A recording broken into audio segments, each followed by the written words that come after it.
Hello friends, स्वागत है आपका एक बार फिर से मेरा यूट्यूब चैनल स्टडी जीके पर। इससे पहले वाली वीडियो में जो चैप्टर नंबर 14 है उसके बारे में हमने पढ़ा था। चैप्टर नंबर 14 जो जैन धर्म और बौद्ध धर्म के बारे में है, उससे रिलेटेड मैंने 3 वीडियो अपलोड की है, जिसमें मैंने सबसे जो पहले वाली 2 वीडियो है इस चैप्टर नंबर 14 की, उस चैप्टर नंबर 14 की जो फर्स्ट 2 वीडियो है, first and second, part number 1 और पार्ट नंबर 2, पार्ट नंबर 1 और पार्ट नंबर 2 चैप्टर नंबर 14 में मैंने जैन धर्म के बारे में आपको पूरा बताया था। जो इस चैप्टर में दिया हुआ है कि जैन धर्म और बौद्ध धर्म के उद्भव के कारण क्या थे। फिर हमने वर्धमान महावीर और जैन धर्म के बारे में पढ़ा। फिर हमने जैन धर्म के सिद्धांत के बारे में पढ़ा, राइट। उसी चैप्टर 14 पार्ट नंबर 1 और पार्ट नंबर 2 में हमने जैन धर्म का प्रसार और जैन धर्म का योगदान के बारे में पढ़ा। जो चैप्टर नंबर 14 का जो पार्ट नंबर 3 था, चैप्टर नंबर 14 का जो पार्ट नंबर 3 था, उसमें हमने जो बौद्ध धर्म है उसकी शुरुआत कर दी थी। और बौद्ध धर्म का जो पॉइंट नंबर 1 है, गौतम बुद्ध और बौद्ध धर्म के बारे में और बौद्ध धर्म के सिद्धांत के बारे में हमने पार्ट नंबर 3 में पढ़ा था, राइट। उसी को आगे बढ़ाते हुए इसमें हम पार्ट नंबर 4 में हम चैप्टर नंबर 14 का जो पॉइंट नंबर 8 है वो अध्ययन करेंगे। वो है बौद्ध धर्म की विशेषताएं और उसके प्रसार का कारण। यानी कौन कौन सी विशेषताएं हैं बौद्ध धर्म की और कौन कौन से वे कारण हैं जिसके कारण बौद्ध धर्म न केवल भारतीय उपमहाद्वीप में बल्कि विदेशों में भी इतना फैला, राइट। तो इस बिंदु में हम पढ़ेंगे जो बौद्ध धर्म है उसकी विशेषताएं, कौन कौन सी विशेषताएं हैं बौद्ध धर्म की और उसके प्रसार का क्या कारण है। प्रसार का कारण मतलब कौन कौन सी विशेषताएं हैं बौद्ध धर्म की और कौन कौन सी विशेषताएं कारण है, कौन कौन से कारण है जिसके कारण बौद्ध धर्म न केवल भारतीय उपमहाद्वीप में बल्कि विदेशों में भी फैला, राइट। जो पार्ट नंबर 3 था उसमें हमने बौद्ध धर्म की शुरुआत कर दी थी और ये पूरा चैप्टर अब जो आगे है वो बौद्ध धर्म के पर ही फिनिश होगा, राइट। ईश्वर और आत्मा के अस्तित्व को बौद्ध धर्म नहीं मानता। मतलब बौद्ध धर्म जो है वो ईश्वर को नहीं मानते। क्या नहीं मानते? वो ईश्वर को नहीं मानते, वो आत्मा को नहीं मानते। यानी ईश्वर और आत्मा के अस्तित्व को बौद्ध धर्म जो है स्वीकार नहीं करता है। पहले वाली वीडियो में मैंने आपको बताया था कि जो बौद्ध धर्म के जो गौतम बुद्ध थे वो इन बातों में विश्वास नहीं करते थे कि आत्मा क्या है, परमात्मा क्या है। उस समय यही टॉपिक चलता था। जो ब्राह्मणवादी थे उस समय में यही इन बातों पर चर्चा करते थे कि आत्मा क्या है, परमात्मा क्या है, मृत्यु के बाद जीवन का क्या होता है। इन बातों पर चर्चा करते थे। गौतम बुद्ध इन बातों में विश्वास नहीं करते थे। उनका तो जीवन का लक्ष्य था वो उस समय जो मानव के दुख है उन दुख को समझना था, उन दुखों का क्या निवारण हो सकता है ये समझना था, न कि ऐसी चर्चाएं करना था। मैंने आपको इससे पहले वाली वीडियो में बताया है। तो इसी प्रकार गौतम बुद्ध जो थे वो ईश्वर और आत्मा के अस्तित्व में विश्वास नहीं करते थे। ईश्वर और आत्मा के अस्तित्व में विश्वास नहीं करने का मतलब क्या है? गौतम बुद्ध और बौद्ध धर्म का मेन मोटिव क्या था? उस समय के जो दुख है, उस समय के जो युग में दुख थे, उन दुखों को समझना था। उन दुखों को समझने के बाद उनका निवारण क्या है वो बताना था। यह था गौतम बुद्ध का मेन मोटिव, न कि इन बातों पर चर्चा करना कि आत्मा क्या है, परमात्मा क्या है ना। यह मोटिव नहीं था उनका, राइट। इससे पहले वाली वीडियो में मैंने आपको बताया था कि इन्हीं चीजों पर यानी इन्हीं दुख को दूर करने के लिए उन्होंने अष्टांगिक मार्ग दिए थे। उन्होंने क्या बोला था गौतम बुद्ध ने? गौतम बुद्ध ने बोला था कि दुख का कारण क्या है? दुख का कारण है इच्छा। दुख का कारण क्या है? इच्छा। अगर दुख का कारण है इच्छा, लालच, यह दुख का कारण गौतम बुद्ध ने बताया था, है ना। क्योंकि गौतम बुद्ध जो उस समय में किस चीज पर फोकस कर रहे थे कि दुख क्या है, दुख का कारण क्या है, तो उन्होंने बताया दुख का कारण जो है इच्छा है। अगर व्यक्ति अपनी इच्छा पर कंट्रोल कर ले, अगर व्यक्ति की जो इच्छा है वो उसके कंट्रोल में आ जाए, तो जो है व्यक्ति का जीवन जो है वो क्या होगा? दुखों से मुक्त हो जाएगा, वो व्यक्ति दुखों से मुक्त हो जाएगा। तो इन इच्छा पर कंट्रोल करने के लिए गौतम बुद्ध ने अष्टांगिक मार्ग दिए थे, 8 मार्ग बताए थे, है ना, 8 मार्ग बताए थे। उन 8 मार्गों को अगर व्यक्ति फॉलो करता है तो वो दुखों से मुक्त हो जाएगा। और ये 8 मार्ग क्या थे वो मैंने आपको पहले वाले वीडियो में बताए थे, पार्ट नंबर 2 में, राइट। समझे दोस्तों? तो ईश्वर और आत्मा के अस्तित्व में बौद्ध धर्म विश्वास नहीं करता। भारतीय धर्मों के इतिहास में इसे एक तरह की क्रांति के रूप में देखा जा सकता है। मतलब यूं है कि गौतम बुद्ध के द्वारा जो बौद्ध धर्म बनाया गया था वो भारतीय धर्मों में उस समय जितने भी धर्म थे उसके इतिहास में इसे एक तरह से क्रांति से तरह देखा जा सकता है। मतलब लेखक ने इसे क्रांति बताया है। क्रांति मतलब उस समय में जो बुराइयां थी उनको मुक्त करने के लिए गौतम बुद्ध द्वारा किया गया प्रयास, यह है क्रांति। क्या है? क्रांति है। तो लेखक ने इसे क्रांति बताया है भारतीय धर्मों के इतिहास की, राइट। प्रारंभिक बौद्ध दार्शनिक चर्चा में नहीं उलझते थे। मतलब मैंने बताया ना, प्रारंभिक, मैंने अभी आपको बताया कि गौतम बुद्ध जो, इससे पहले वाली वीडियो में मैंने आपको अच्छे से समझाया है कि गौतम बुद्ध जो थे वो इन चर्चाओं में नहीं फंसते थे। किस में नहीं फंसते थे? इन चर्चा में, यानी केवल बैठकर चर्चा किए जा रहे हैं, कोई ग्राउंड लेवल पे कोई सॉल्यूशन नहीं है, इन चर्चाओं में गौतम बुद्ध नहीं फंसते थे। पहले जो ब्राह्मणवादी धर्म था वो केवल चर्चा किए करते थे, लंबे लंबे समय तक चर्चा किए जा रहे हैं, है ना। जैसे आज भी अगर देखो कि योजनाएं की योजनाएं, जो नए नए योजनाएं लॉन्च होती जा रही है, ग्राउंड लेवल पे कुछ हो ही नहीं रहा है। तो आज भी अगर उसको अपन रिलेट करना चाहे तो कर सकते हैं। आज भी देखो न जाने कितनी योजनाएं हैं जिन योजनाओं के बारे में जो आम इंसान है उनको तो पता ही नहीं है, मगर सरकार योजना पे योजना, योजना पे योजना लॉन्च किए जा रहे हैं, लेकिन ग्राउंड लेवल पे तो कुछ हो ही नहीं रहा है। तो गौतम बुद्ध भी यही मानते थे कि केवल चर्चा करने से कुछ नहीं होगा। तो जो प्रारंभिक बौद्ध दार्शनिक थे वो चर्चा में नहीं उलझते थे कि केवल चर्चा किए जा रहे हैं, जीवन बीत गया पूरी चर्चा करने में, इन चर्चाओं में नहीं उलझते थे, राइट।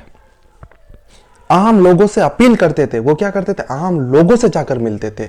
आम लोग जो थे उस समय, जो वैश्य थे उस समय, जो ये शूद्र थे उस समय, जो महिलाएं थे, उन आम लोगों से जाकर मिलते थे, राइट। उनसे चर्चा, उनसे जो उनके दुख है उनके बारे में वो जानते थे और उस दुख का क्या निवारण है वो उस समय बताते थे उन लोगों को, राइट। विशेष रूप से निम्न स्तरीय लोगों का समर्थन हासिल था क्योंकि यह वर्ण व्यवस्था पर हमला करता था। यानी ये जो धर्म, यानी जो बौद्ध धर्म है वो क्या करता था? जो वर्ण व्यवस्था थी, मैंने आपको पहले वाले वीडियो में बताया था, बौद्ध धर्म जो है वो ब्राह्मण, क्षत्रिय, वैश्य और शूद्र इन चीजों को नहीं मानते। मतलब ये जो वर्ण व्यवस्था है उस चीज को बौद्ध धर्म नहीं मानते। उनका मानना है कि ये कुछ है ही नहीं, ब्राह्मण, क्षत्रिय, वैश्य, शूद्र ये कुछ नहीं होता, सभी व्यक्ति का धर्म केवल एक ही है, वो कहते हैं बौद्ध धर्म। तो ये जो चीजें थी कि वर्ण व्यवस्था को नहीं मानना, है ना, केवल चर्चाओं में नहीं उलझे रहना, ग्राउंड लेवल पर जाकर लोगों के दुख को समझना, उसके दुख के निवारण के प्रैक्टिकल उपाय बताना। उपाय भी वो ऐसे नहीं बताते थे कि जो पॉसिबल ही नहीं हो, ऐसे उपाय बताना, ऐसे प्रैक्टिकल उपाय बताना कि उस समय के लोग जो है वो कर सके। तो इस कारण से जो है बौद्ध धर्म उस समय में जो निम्न वर्ण के लोग थे, है ना, जिनको ये शूद्र कहते थे, है ना, जो ब्राह्मणवादी थे जिनको शूद्र कहते थे, महिलाओं जो थी, निम्न स्तरीय लोग थे, उनके बीच में यह बौद्ध धर्म बहुत अधिक फैला और उनका जो समर्थन है बौद्ध धर्म को बहुत अधिक मिला, राइट। बगैर किसी जातिगत भेदभाव के बौद्ध धर्म में लोगों को स्वीकृति थी। संघ में महिलाओं को भी पुरुषों के बराबर से दर्जा हासिल था। मतलब संघ में, यानी बौद्धों का जो संघ होता था, एक संघ होता था, संघ मतलब एक यूनियन होता था, यूं समझ लो एक यूनियन होता था, एक यूनियन होता था। उस यूनियन में क्या होते थे? बौद्ध धर्म को मानने वाले, बौद्ध धर्म की जो शिक्षाएं उनको फॉलो करने वाले जो लोग होते थे वो इसमें शामिल होते थे, इस यूनियन में। तो बौद्ध संघ में, जिसे अपन हिंदी में कहते हैं संघ, इस बौद्ध संघ में कौन कौन थे? जातिगत भेदभाव नहीं था इस बौद्ध संघ में। मतलब यूं है, जातिगत भेदभाव नहीं था। इस बौद्ध संघ में कौन शामिल होगा ये जाति से डिसाइड नहीं होता था। कोई जातिगत भेदभाव नहीं था उस समय कि उच्च जाति के ही केवल यूनियन में शामिल हो सकते हैं, निम्न जाति के इसमें शामिल नहीं हो सकते संघ में। ऐसा नहीं था उस समय बौद्ध संघ में। सभी जने चाहे कोई भी किसी भी जाति का हो, कोई भी किसी भी वर्ण का हो, वो इसमें शामिल हो सकता था। जबकि पहले जो वर्ण व्यवस्था थी, जो ब्राह्मणवादी वर्ण व्यवस्था थी, वो कैसी थी कि संस्कृत पढ़ने का अधिकार शूद्रों को नहीं था, वेद पढ़ने का अधिकार शूद्रों को नहीं था, जनेऊ धारण करने का अधिकार शूद्रों को नहीं था, महिलाएं वेद नहीं पढ़ सकती थी, केवल शूद्र ही टैक्स देते थे। ये जो ब्राह्मणवादी व्यवस्था थी, वैसी व्यवस्था को बौद्ध धर्म ने क्या कर दिया, नकार दिया। उन्होंने बोला कि जो बौद्ध संघ है उसमें कोई जातिगत भेदभाव नहीं है, सभी का स्थान क्या है, समान है। इस बौद्ध संघ में महिलाएं भी भाग ले सकती थी। कौन ले सकती थी, महिलाएं भी भाग ले सकती थी, राइट। महिलाएं भी भाग ले सकती थी। इसका मतलब क्या है, अभी अपन ने पहले इससे पहले वाले वीडियो में बताया था कि ब्राह्मणवादी धर्म में महिलाओं की इतनी अच्छी स्थिति नहीं थी, वो वेद नहीं पढ़ सकती थी। अगर महिलाएं पढ़ेगी नहीं तो वो आगे कैसे बढ़ेगी, तो उन्हें वेद पढ़ने ही नहीं दिया जाता था, क्योंकि ब्राह्मण उस समय चाहते ही नहीं थे कि महिलाएं पढ़े, शूद्र पढ़े और आगे बढ़े। क्योंकि अगर ये आगे बढ़ गए, महिलाएं आगे बढ़ गई, शूद्र आगे बढ़ गए, तो ये तो ब्राह्मणों के लिए उस समय प्रॉब्लम क्रिएट करेंगे। तो ब्राह्मणों ने ऐसा अधिकार ही नहीं दिया कि इनको पढ़ने ही मत दो। तो लेकिन जो बौद्ध संघ है उसमें महिलाएं भी क्या ले सकती थी, पार्ट ले सकती थी। कोई जातिगत भेदभाव उस समय में बौद्ध संघ में नहीं था, राइट। तो इस चीजों ने, यानी इन चीजों ने जो है वो निम्न यानी जो ये चीजें हैं, उस चीजों ने निम्न स्तरीय जो लोग थे उनको बहुत अधिक आकर्षित किया बौद्ध संघ के प्रति, राइट फ्रेंड्स।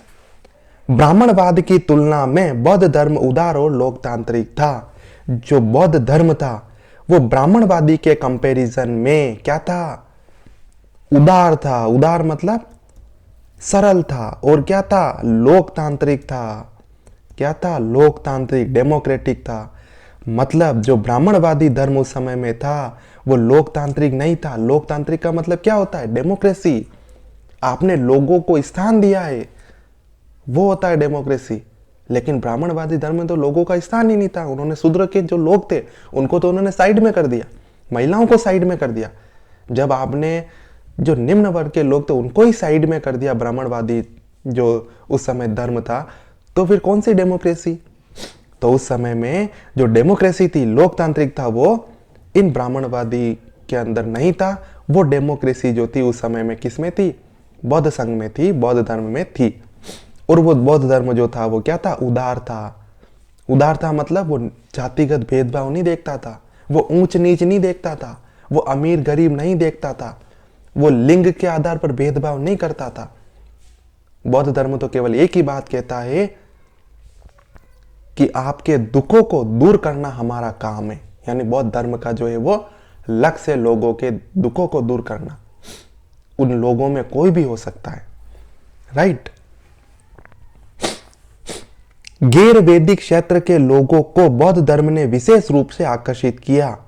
गैर वैदिक क्षेत्र के लोगों का मतलब क्या है, वैदिक धर्म बनने में पहले पढ़ा था वैदिक व्यवस्था, वैदिक सभ्यता, राइट। इससे पहले वाली वीडियो में मैंने आपको बताया वैदिक सभ्यता का मतलब होता है 1500 से लेकर 1000 बीसी तक, और उत्तर वैदिक का मतलब होता है 1000 से लेकर 500 बीसी तक। तो यही बात कह रहे हैं ये कि गैर वैदिक क्षेत्र के लोगों को बौद्ध धर्म ने विशेष रूप से आकर्षित किया। जो गैर वैदिक क्षेत्र के लोग थे, वैदिक क्षेत्र के लोग तो किसको मानते थे, वो तो ऋग्वेद पढ़ते थे, और ऋग्वेद कौन पढ़ता था, ब्राह्मण पढ़ते थे। शूद्रों को तो पढ़ने ही नहीं दिया जाता था। तो गैर वैदिक क्षेत्र के लोग कौन हो गए, शूद्र लोग हो गए, महिलाएं हो गई, जिनको कम दर्जा दिया जाता था वो लोग हो गए, जो वैश्य हो गए नीचे, यानी जो छोटे छोटे व्यवसाय करते थे वो वैश्य हो गए। तो वे जो लोग हैं, वो जो लोग हैं वो बौद्ध धर्म के प्रति क्या हुए, बहुत आकर्षित हुए, है ना। क्यों आकर्षित हुए, क्योंकि भेदभाव तो उनके साथ ही हो रहा था, भेदभाव तो शूद्रों के साथ हो रहा था, भेदभाव तो उस समय महिलाओं के साथ हो रहा था, भेदभाव तो उस समय जो कम छोटे व्यवसाय करते थे वैश्य उनके साथ हो रहा था, उनको टैक्स देना पड़ता था। है ना। तो वे हो गए गैर वैदिक क्षेत्र के लोग। तो उन गैर वैदिक क्षेत्र के लोगों ने जो है वो गैर वैदिक क्षेत्र के जो लोग थे वो जो है बौद्ध धर्म की तरफ क्या हुए, बहुत अधिक आकर्षित हुए, क्योंकि उन्हें बौद्ध धर्म में एक अपना सॉल्यूशन दिखा। जो गैर वैदिक क्षेत्र के लोग थे उन्हें लगा कि बौद्ध धर्म हमारा सॉल्यूशन निकाल सकता है, तो उन इस कारण से वो आकर्षित हुए। या इसके प्रसार हेतु उर्वर वातावरण था, मतलब बौद्ध धर्म के प्रसार के लिए जो गैर वैदिक क्षेत्र है वो जो क्षेत्र है वो उसके प्रसार के लिए बहुत ही उपयुक्त था। रूढ़िवादी ब्राह्मणों द्वारा अवमानना पाने से शुद्ध मगध के लोग बौद्ध धर्म से सजगता से जुड़े। मतलब जो रूढ़िवादी ब्राह्मण थे उनके द्वारा अवमानना पाने से, यानी शुद्ध लोग जो थे, शुद्ध लोग मतलब जो नीचे वर्ण के लोग थे, उस समय जो ब्राह्मणवादी कहते थे वो नीचे वर्ण के लोग। बौद्ध धर्म तो किसी को नीचा मानता ही नहीं है, वो तो सबको बौद्ध धर्म में तो सब बराबर है।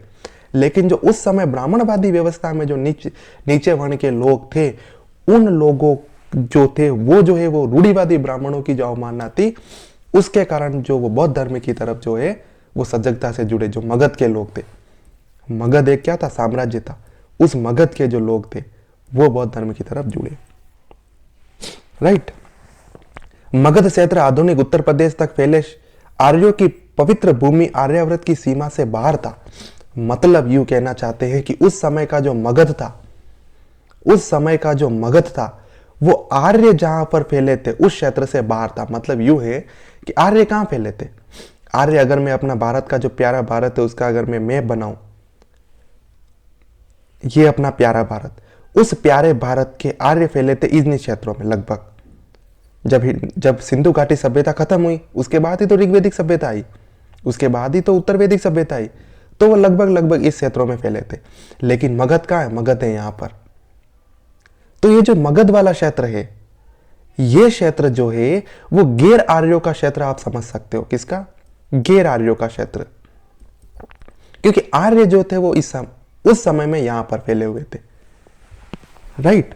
तो मगध जो क्षेत्र था वो क्या था, गैर आर्यों का क्षेत्र आप समझ सकते हो। मतलब वो आर्यों की जो पवित्र भूमि है, आर्यावर्त की जो सीमा है, मतलब ये वाली आर्यों की जो पवित्र भूमि है, आर्यावर्त की जो सीमा है, उस सीमा से वो बहुत दूर था। क्या, मगध। क्या, मगध। मगध इन आर्यों की जो सीमा है, आर्यों की जो क्षेत्र है, उन क्षेत्रों से बहुत दूर था। और ये आर्य ही तो हैं, ये आर्य ही तो हैं जो मानते हैं ब्राह्मणवादी धर्म व्यवस्था को। वही तो कहते हैं कि आर्य सबसे उच्च है। आर्य क्या कहते हैं, हम सबसे बेस्ट है, बाकी जो सब है वो सब भ्रष्ट है। उस समय आर्य कहते थे कि हम हैं तो बेस्ट है, बाकी सब क्या है, बेकार है। वो स्वदेशी लोगों को गुलाम कहते थे उस समय। मैंने इससे पहले वाली वीडियो में पढ़ाया भी था कि वो उस समय जो स्वदेशी लोग थे, जब आर्य तो विदेशी थे, आर्य जो विदेशी भूमि से आए थे, वो तो पश्चिमी एशिया से आए थे। तो पश्चिमी एशिया से जब आर्य यहाँ आए थे, उस समय भारत में स्वदेशी लोग भी तो रहते होंगे। तो उन स्वदेशी लोगों को ये क्या कहते थे, दास कहते थे। क्या कहते थे, दास है ये तो। क्या कहते थे, दास है ये तो। अपने आप को कहते थे श्रेष्ठ। तो ये जो गैर आर्य वाला क्षेत्र था वो जो है वो बौद्ध धर्म से बहुत प्रभावित हुआ, क्योंकि उन्हें लगा कि जो बौद्ध धर्म है वो जो ब्राह्मणवादी से व्यवस्था उस समय फैली हुई थी उसको नष्ट कर सकता है, उसको टक्कर दे सकता है, उसकी जो व्यवस्था है उसको खत्म कर सकता है और नई व्यवस्था ला सकता है। ऐसा इन गैर आर्य वाले क्षेत्रों को लगा। इसी कारण से वो बौद्ध धर्म की तरफ क्या हुए, आकर्षित हुए। राइट। पुरानी परंपरा आज भी बरकरार है। उत्तर बिहार के लोग गंगा के दक्षिण और मगध के अंतिम संस्कार करना पसंद नहीं करते। मतलब आज भी जो है ये जो चीजें हैं, गैर आर्य वाली चीजें, वो आज भी फेमस है। आज भी अगर आप उत्तर बिहार के लोग जो गंगा के दक्षिण में रहते हैं वो मगध के अंतिम संस्कार करना पसंद नहीं करते। जैसे बॉडी का जो अंतिम संस्कार होता है वो करना वो मगध के लोग जो है वो आज भी पसंद नहीं करते, क्योंकि वो मानते हैं कि जो अंतिम संस्कार है वो तो आर्यों की व्यवस्था है। वो मानते हैं कि जो अंतिम संस्कार है वो आर्यों द्वारा लाई गई है। ये मैंने आपको पहले वाली वीडियो में बताया था कि जो व्यक्ति को दफनाना, उसका प्रॉपर तरीके से अंतिम संस्कार करना, है ना, ये जो सब चीजें वो आर्य पश्चिमी एशिया से लाए थे। पहले हमने पढ़ा था हड़प्पा सभ्यता में लोग कैसे अंतिम संस्कार करते थे, अपने घर के आंगन में उन्हें दफना दिया करते थे। और दफनाने का भी कैसा कोई प्रॉपर तरीका नहीं होता था उस समय।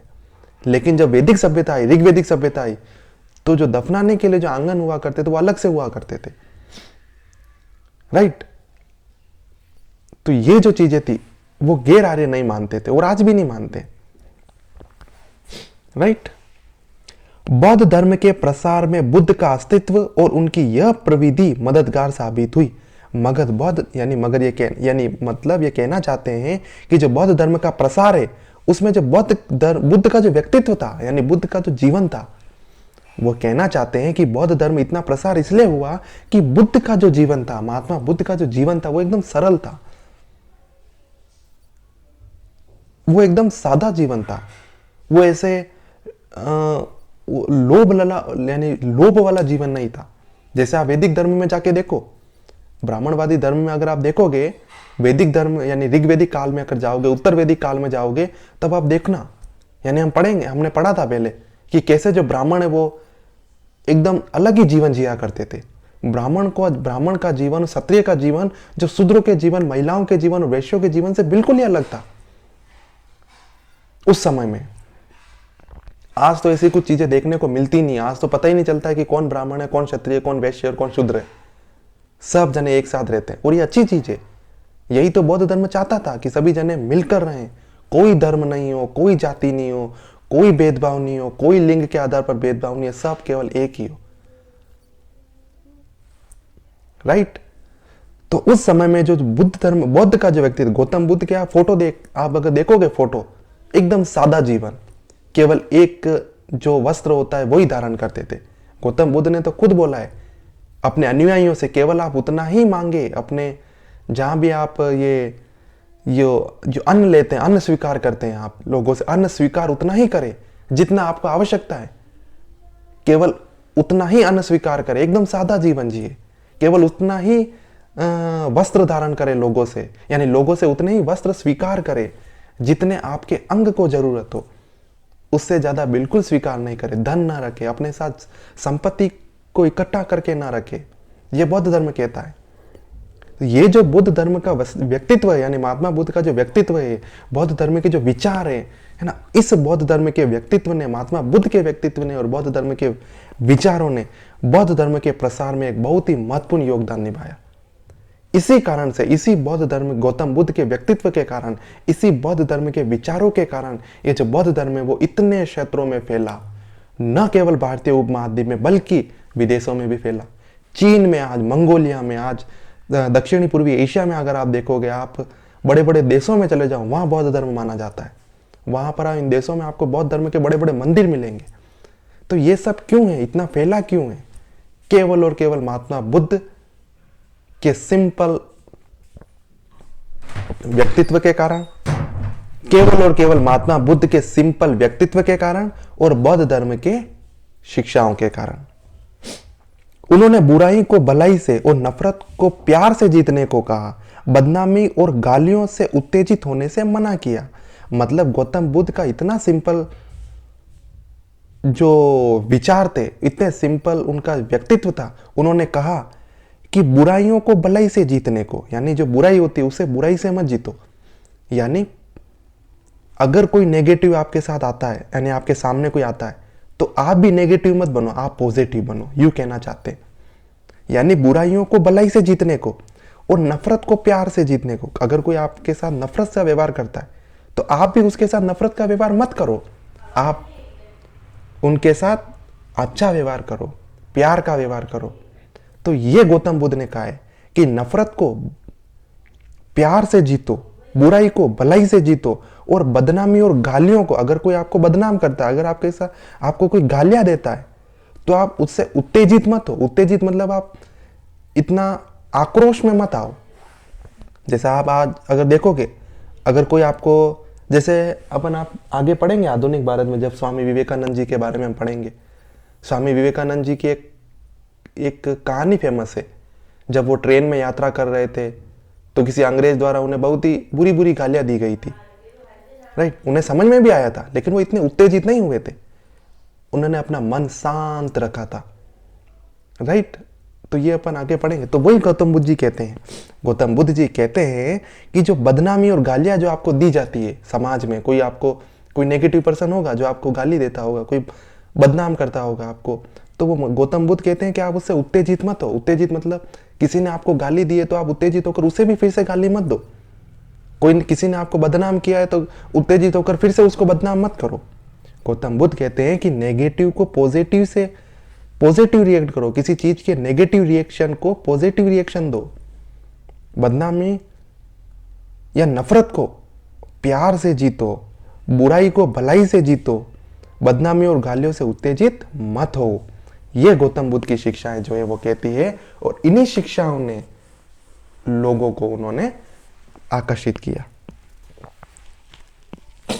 उन्होंने कठिन परिस्थितियों में अपना संतुलन बनाए रखा, अपनी वाक्पटुता और प्रत्युत्पन्नमति से अपने विरोधियों का सामना करते रहे। मतलब यह है कि कितनी कठिन परिस्थिति आई होगी, सोचो 7 वर्षों तक वो भटकते रहे। किसके लिए भटकते रहे? सच्चे ज्ञान के लिए। किसके लिए भटकते रहे? सच्चे ज्ञान के लिए। तो 7 वर्षों तक सच्चे ज्ञान के लिए भटकते रहे, फिर भी उनका जो मन था, है ना, इतनी कठिन परिस्थितियों के बावजूद भी विचलित नहीं हुआ।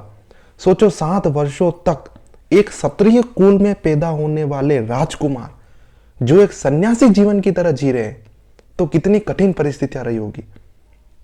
सोचो 29 साल की उम्र में उन्होंने क्या कर दिया था, 29 साल की उम्र में उन्होंने घर छोड़ दिया था। पढ़ाया था मैंने, 29 साल की उम्र में जब उन्होंने घर छोड़ा था, उसके पहले वो कौन सा जीवन जीते थे? वो राज परिवार वाला जीवन जीते थे, राज दरबार वाला जीवन जीते थे ना, क्योंकि वो क्षत्रिय कुल के थे, उनके पिता भी राजा थे, और उनका गृहस्थ जीवन जीते थे। कौन सा जीवन जीते थे? गृहस्थ जीवन। यानी उनका जीवन इतना अच्छा चल रहा था, गृहस्थ जीवन भी था, राज दरबार वाला जीवन था। कितनी शानो शौकत उनके यानी लाइफ में रही होगी। फिर भी 29 साल की उम्र के बाद 7 वर्ष तक वो सच्चे ज्ञान की तलाश में इधर उधर क्या हुए, भटकते रहे। मतलब कितनी कठिन परिस्थितियों में उन्होंने अपना जीवन बिताया होगा। फिर भी इन 7 वर्षों में, इन कठिन परिस्थितियों में, न जाने कितने ही विरोधियों द्वारा विरोध करने के बावजूद भी, न जाने कितने ही ब्राह्मणवादी संतों द्वारा, ब्राह्मणवादी जो उस समय के जो संत थे, आज के नहीं, उस समय के, उनके विरोधियों द्वारा विरोध करने के बावजूद भी उन्होंने अपना क्या रखा, संतुलन बनाए रखा। संतुलन बनाए रखने का मतलब है उन्होंने कभी किसी के ऊपर आक्रोश नहीं किया, है ना। अगर कोई उनसे नफरत करता था तो उन्होंने उसका जवाब नफरत से नहीं दिया। अगर उनकी कोई बुराई करता था तो उन्होंने उनका जवाब बुराई से नहीं दिया। तो ये जो संतुलन है वो बनाए रखना चाहिए, गौतम बुद्ध ने अपनी शिक्षाओं में कहा है। चाहे कितनी भी कठिन परिस्थितियां आ जाए, और अपनी वाक्पटुता मतलब जो अपने विचार अपने मुंह से निकलते हैं उन पर क्या करना चाहिए, कंट्रोल करना चाहिए, है ना। तो उन्होंने अपने वाक्पटुता यानी अपने ज्ञान से लोगों का जो है, अपने विरोधियों का जो उत्तर उन्होंने दिया। कहा जाता है कि एक बार किसी अज्ञानी व्यक्ति ने उन्हें गाली दी। मतलब एक कहानी बताई जाती है कि कोई अज्ञानी व्यक्ति था, अज्ञानी मतलब जो ज्ञान का अभाव, उस व्यक्ति ने गौतम बुद्ध को जब गाली दी थी, बुद्ध चुपचाप उसकी बात सुनते रहे। जब उसने गाली देना बंद कर दिया, राइट, जब उन्होंने गाली देना बंद कर दिया, किसने, उस अज्ञानी व्यक्ति ने, तब बुद्ध ने पूछा, बंधु, अगर कोई व्यक्ति किसी का उपहार स्वीकार न करे तो उसका क्या होगा? उस विरोधी ने जवाब दिया, वह उस व्यक्ति के पास रह जाएगा जो देना चाहता है। बुद्ध ने फिर कहा, बंधु, मैं आपकी ये गालियां अस्वीकार करता हूं। मतलब जब किसी अज्ञानी व्यक्ति ने गौतम बुद्ध को गालियां दी तो गौतम बुद्ध ने उन्हें कहा कि अगर कोई आपको कोई उपहार देता है और अगर आप उसको स्वीकार नहीं करें तो वो उपहार किसके पास रहता है? उस देने वाले व्यक्ति के पास रहता है। तो गौतम बुद्ध ने कहा, जो आपने मुझे गालियां दी है उसको मैं स्वीकार नहीं करता हूं। क्या नहीं करता हूं? स्वीकार नहीं करता हूं। तो इसका मतलब जैसे उपहार उस व्यक्ति के पास रहता है, वैसे ही गालियां किसके पास रहेगी? उस व्यक्ति के पास रहेगी जिसने दी है। मतलब इस व्यक्ति ने खुद को ही गालियां दी है। ऐसा गौतम बुद्ध ने इनडायरेक्टली बोला, बिना किसी आक्रोश के, बिना किसी क्रोध के, और एकदम प्रेम से बोला, राइट। तो इस तरह से उन्होंने अपने विरोधियों का जो सामना उस समय गौतम बुद्ध ने किया, राइट। तो इन चीजों से आज भी अपन अपनी लाइफ में सीख सकते हैं। चाहे आपको कोई भी कुछ भी बोले, अपने जो मन है उसको क्या रखना चाहिए, शांत रखना चाहिए, है ना। कभी भी जो नेगेटिव चीज आती है उसका जवाब हमेशा नेगेटिव से नहीं देना चाहिए, हमेशा पॉजिटिव रहना चाहिए, है ना।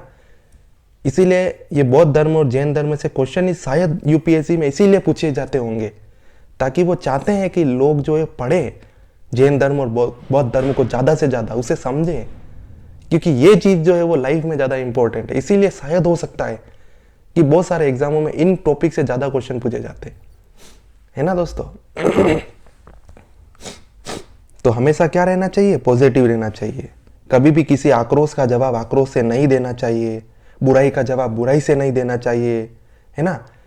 कभी कोई गाली दे तो उसे प्रति उत्तर में गाली नहीं देनी चाहिए, है ना। ये उसके शब्द है, अगर आप स्वीकार नहीं करोगे तो उसके पास ही रहेंगे वो शब्द। जब आप स्वीकार करोगे तब वो चीज आपके पास आएगी। जैसे गौतम बुद्ध ने बोला था ना, तो आप गाली को स्वीकार ही मत करो। अगर कोई सामने से देता है तो वो आपके पास आएगी नहीं, आपके पास आएगी नहीं तो उस व्यक्ति के पास रहेगी, मतलब उस व्यक्ति ने खुद को ही गाली दी है ना। बौद्ध धर्म के प्रचार प्रसार में ईसा पूर्व 500 के आसपास शुरू हुई भाषा पाली प्राकृत का एक रूप ने बड़ा योगदान दिया। मतलब मैंने आपको जैन धर्म में पढ़ाया था इससे पहले वाली वीडियो में, जब जैन धर्म का प्रचार प्रसार हुआ उस समय में जैन धर्म के द्वारा जो जैन मतावलंबी थे, जो जैन अनुयायी थे, उन्होंने कौन सी भाषा का प्रयोग किया था, उन्होंने किया था प्राकृत भाषा का प्रयोग। अब सोचो उन्होंने प्राकृत भाषा का प्रयोग क्यों किया होगा, सोचो क्यों किया होगा, राइट। उन्होंने प्राकृत भाषा का प्रयोग इसलिए किया, अब जैसे जैन धर्म ने प्राकृत भाषा का प्रयोग किया था वैसे ही बौद्ध धर्म ने पाली भाषा का प्रयोग किया, जो प्राकृत भाषा का एक रूप माना जाता है। प्राकृत भाषा का ही एक रूप है पाली भाषा। अब सोचो जो जैन धर्म के अनुयायी थे, जो जैन धर्म के जो फॉलोवर थे, जो जैन धर्म को जो तीर्थंकर थे, है ना, महावीर स्वामी जी, ऋषभदेव, पार्श्वनाथ, इन्होंने प्राकृत भाषा का, और बौद्ध धर्म के जो थे गौतम बुद्ध, उन्होंने पाली भाषा का प्रयोग क्यों किया, सोचो क्यों किया। क्यों? क्योंकि उस समय था ब्राह्मणवादी, उस समय जो समाज में था ब्राह्मणवादी धर्म फैला हुआ था। और ब्राह्मणवादी क्या कहते थे, ब्राह्मणवादी कहते थे कि केवल और केवल संस्कृत भाषा का यूज जो है वो हमें करना चाहिए। ब्राह्मणवादी यही तो बोलते थे। ब्राह्मणवादियों की भाषा क्या थी, ब्राह्मणवादी के धर्म देखो, यानी वो देखो, आप ग्रंथ देखो, ब्राह्मणवादी ग्रंथ जितने भी सब संस्कृत में लिखे हुए हैं। आप वेद देख लो, वेद सारे संस्कृत में लिखे हुए हैं, ऋग्वेद, यजुर्वेद, सामवेद, अथर्ववेद सारे संस्कृत में लिखे हुए हैं। आप ब्राह्मण ग्रंथ देख लो, वो सारे संस्कृत में लिखे हुए, उपनिषद देख लो, वो सारे संस्कृत में लिखे हुए हैं। यानी ये सारी चीजें संस्कृत में लिखी हुई है, राइट। और ब्राह्मण क्या कहते हैं, ब्राह्मण कहते हैं कि जो शूद्र हैं वो पढ़ ही नहीं सकते, उन्हें पढ़ने का अधिकार ही नहीं है, और महिलाओं को पढ़ने का अधिकार ही नहीं है, और वैश्य जो थोड़ा बहुत पढ़ लेते हैं। मतलब ये है कि जो ब्राह्मणवादी भाषा, यानी ब्राह्मणवादी वो कहते थे कि संस्कृत भाषा जो है वो केवल ब्राह्मणों की भाषा है। उस समय में जो ब्राह्मण कहते थे कि संस्कृत भाषा केवल ब्राह्मणों की भाषा है। सोचो एक भाषा भी किसी एक धर्म, एक विशेष लोगों की भाषा है, ऐसा उस समय था कि एक भाषा भी एक विशेष वर्ग के लोगों की, क्या बात है। तो उस समय जो नीचे वर्ण के लोग थे जो ये मानते थे, नीचे वर्ण का तो वैसे कोई होता नहीं है और बौद्ध धर्म मानते भी नहीं है, लेकिन जो ब्राह्मणवादी धर्म व्यवस्था में जो कहा गया कि जो नीचे वर्ण के लोग हैं जो ये मानते हैं ब्राह्मणवादी, वो जो है वो किस भाषा का प्रयोग करते थे, प्राकृत भाषा और पाली भाषा का प्रयोग करते थे, क्योंकि संस्कृत भाषा तो उच्च वर्ण की भाषा मानते थे उस समय। तो प्राकृत भाषा और पाली भाषा जो है वो नीचे वर्ण के लोग जो थे वो यूज करते थे। और ये जो बौद्ध धर्म था और जैन धर्म था वो किनमें सुधार लाना चाहता था, वो इन्हीं नीचे वर्ण के लोगों में, शूद्र में, महिलाओं में, है ना, जो कम, जो वैश्य थे, यानी कम, यानी जो नीचे जिनको जिन जिन वैश्यों को नीचे माना जाता था, वो जो वैश्य थे उनमें ही तो सुधार लाना चाहते थे बौद्ध धर्म और जैन, जो जैन धर्म थे, क्योंकि ब्राह्मण और जो क्षत्रिय थे उन्होंने तो पूरी व्यवस्था खराब कर रखी थी। तो इस कारण से इस भाषा का प्रयोग किया गया, प्राकृत भाषा और पाली भाषा का, ताकि ज्यादा से ज्यादा जो नीचे वर्ण के लोग हैं वो इस भाषा को समझ पाए और उन तक जो बौद्ध धर्म और जैन धर्म के जो संदेश है वो पहुंच पाए। सोचो, अगर संस्कृत भाषा का प्रयोग अगर बौद्ध धर्म और जैन धर्म करते तो संस्कृत भाषा तो वही समझ पाते केवल ब्राह्मण और क्षत्रिय। ये भाषा जो शूद्र है, महिलाएं हैं और जो वैश्य है वो तो समझ ही नहीं पाते, क्योंकि उनको तो संस्कृत भाषा पढ़ने ही नहीं दी जाती थी उस समय। तो कोई मतलब ही नहीं रहता इस जैन धर्म और बौद्ध धर्म का जो प्रसार है उसका। इसीलिए जो प्राकृत भाषा और पाली भाषा का जो प्रयोग है उस समय में इन धर्मों के द्वारा किया गया, राइट। इससे आम लोगों के बीच बौद्ध सिद्धांतों के प्रसार में मदद मिली। वही बताया ना, इससे आम लोगों की भाषा थी प्राकृत भाषा और पाली भाषा, तो इससे आम लोग जो थे उनमें बौद्ध सिद्धांतों के प्रसार में जो है इन भाषा ने योगदान दिया, राइट। संघ या धार्मिक व्यवस्था का संगठन गौतम बुद्ध ने भी किया, जिसके दरवाजे सभी जाति, पंथ, लिंग के लिए खुले हुए थे। मतलब ये है कि जो मैंने आपको अभी संघ बताया था, जिसे मैंने यूनियन बोला था, ये वाला,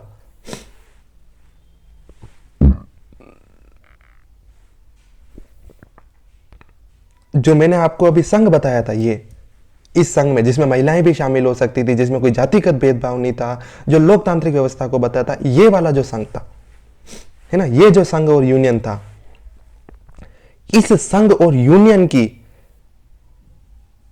जो धार्मिक व्यवस्था का संगठन था, ये क्या था, धार्मिक व्यवस्था का संगठन था, ये गौतम बुद्ध ने शुरू किया था। किसने शुरू किया था?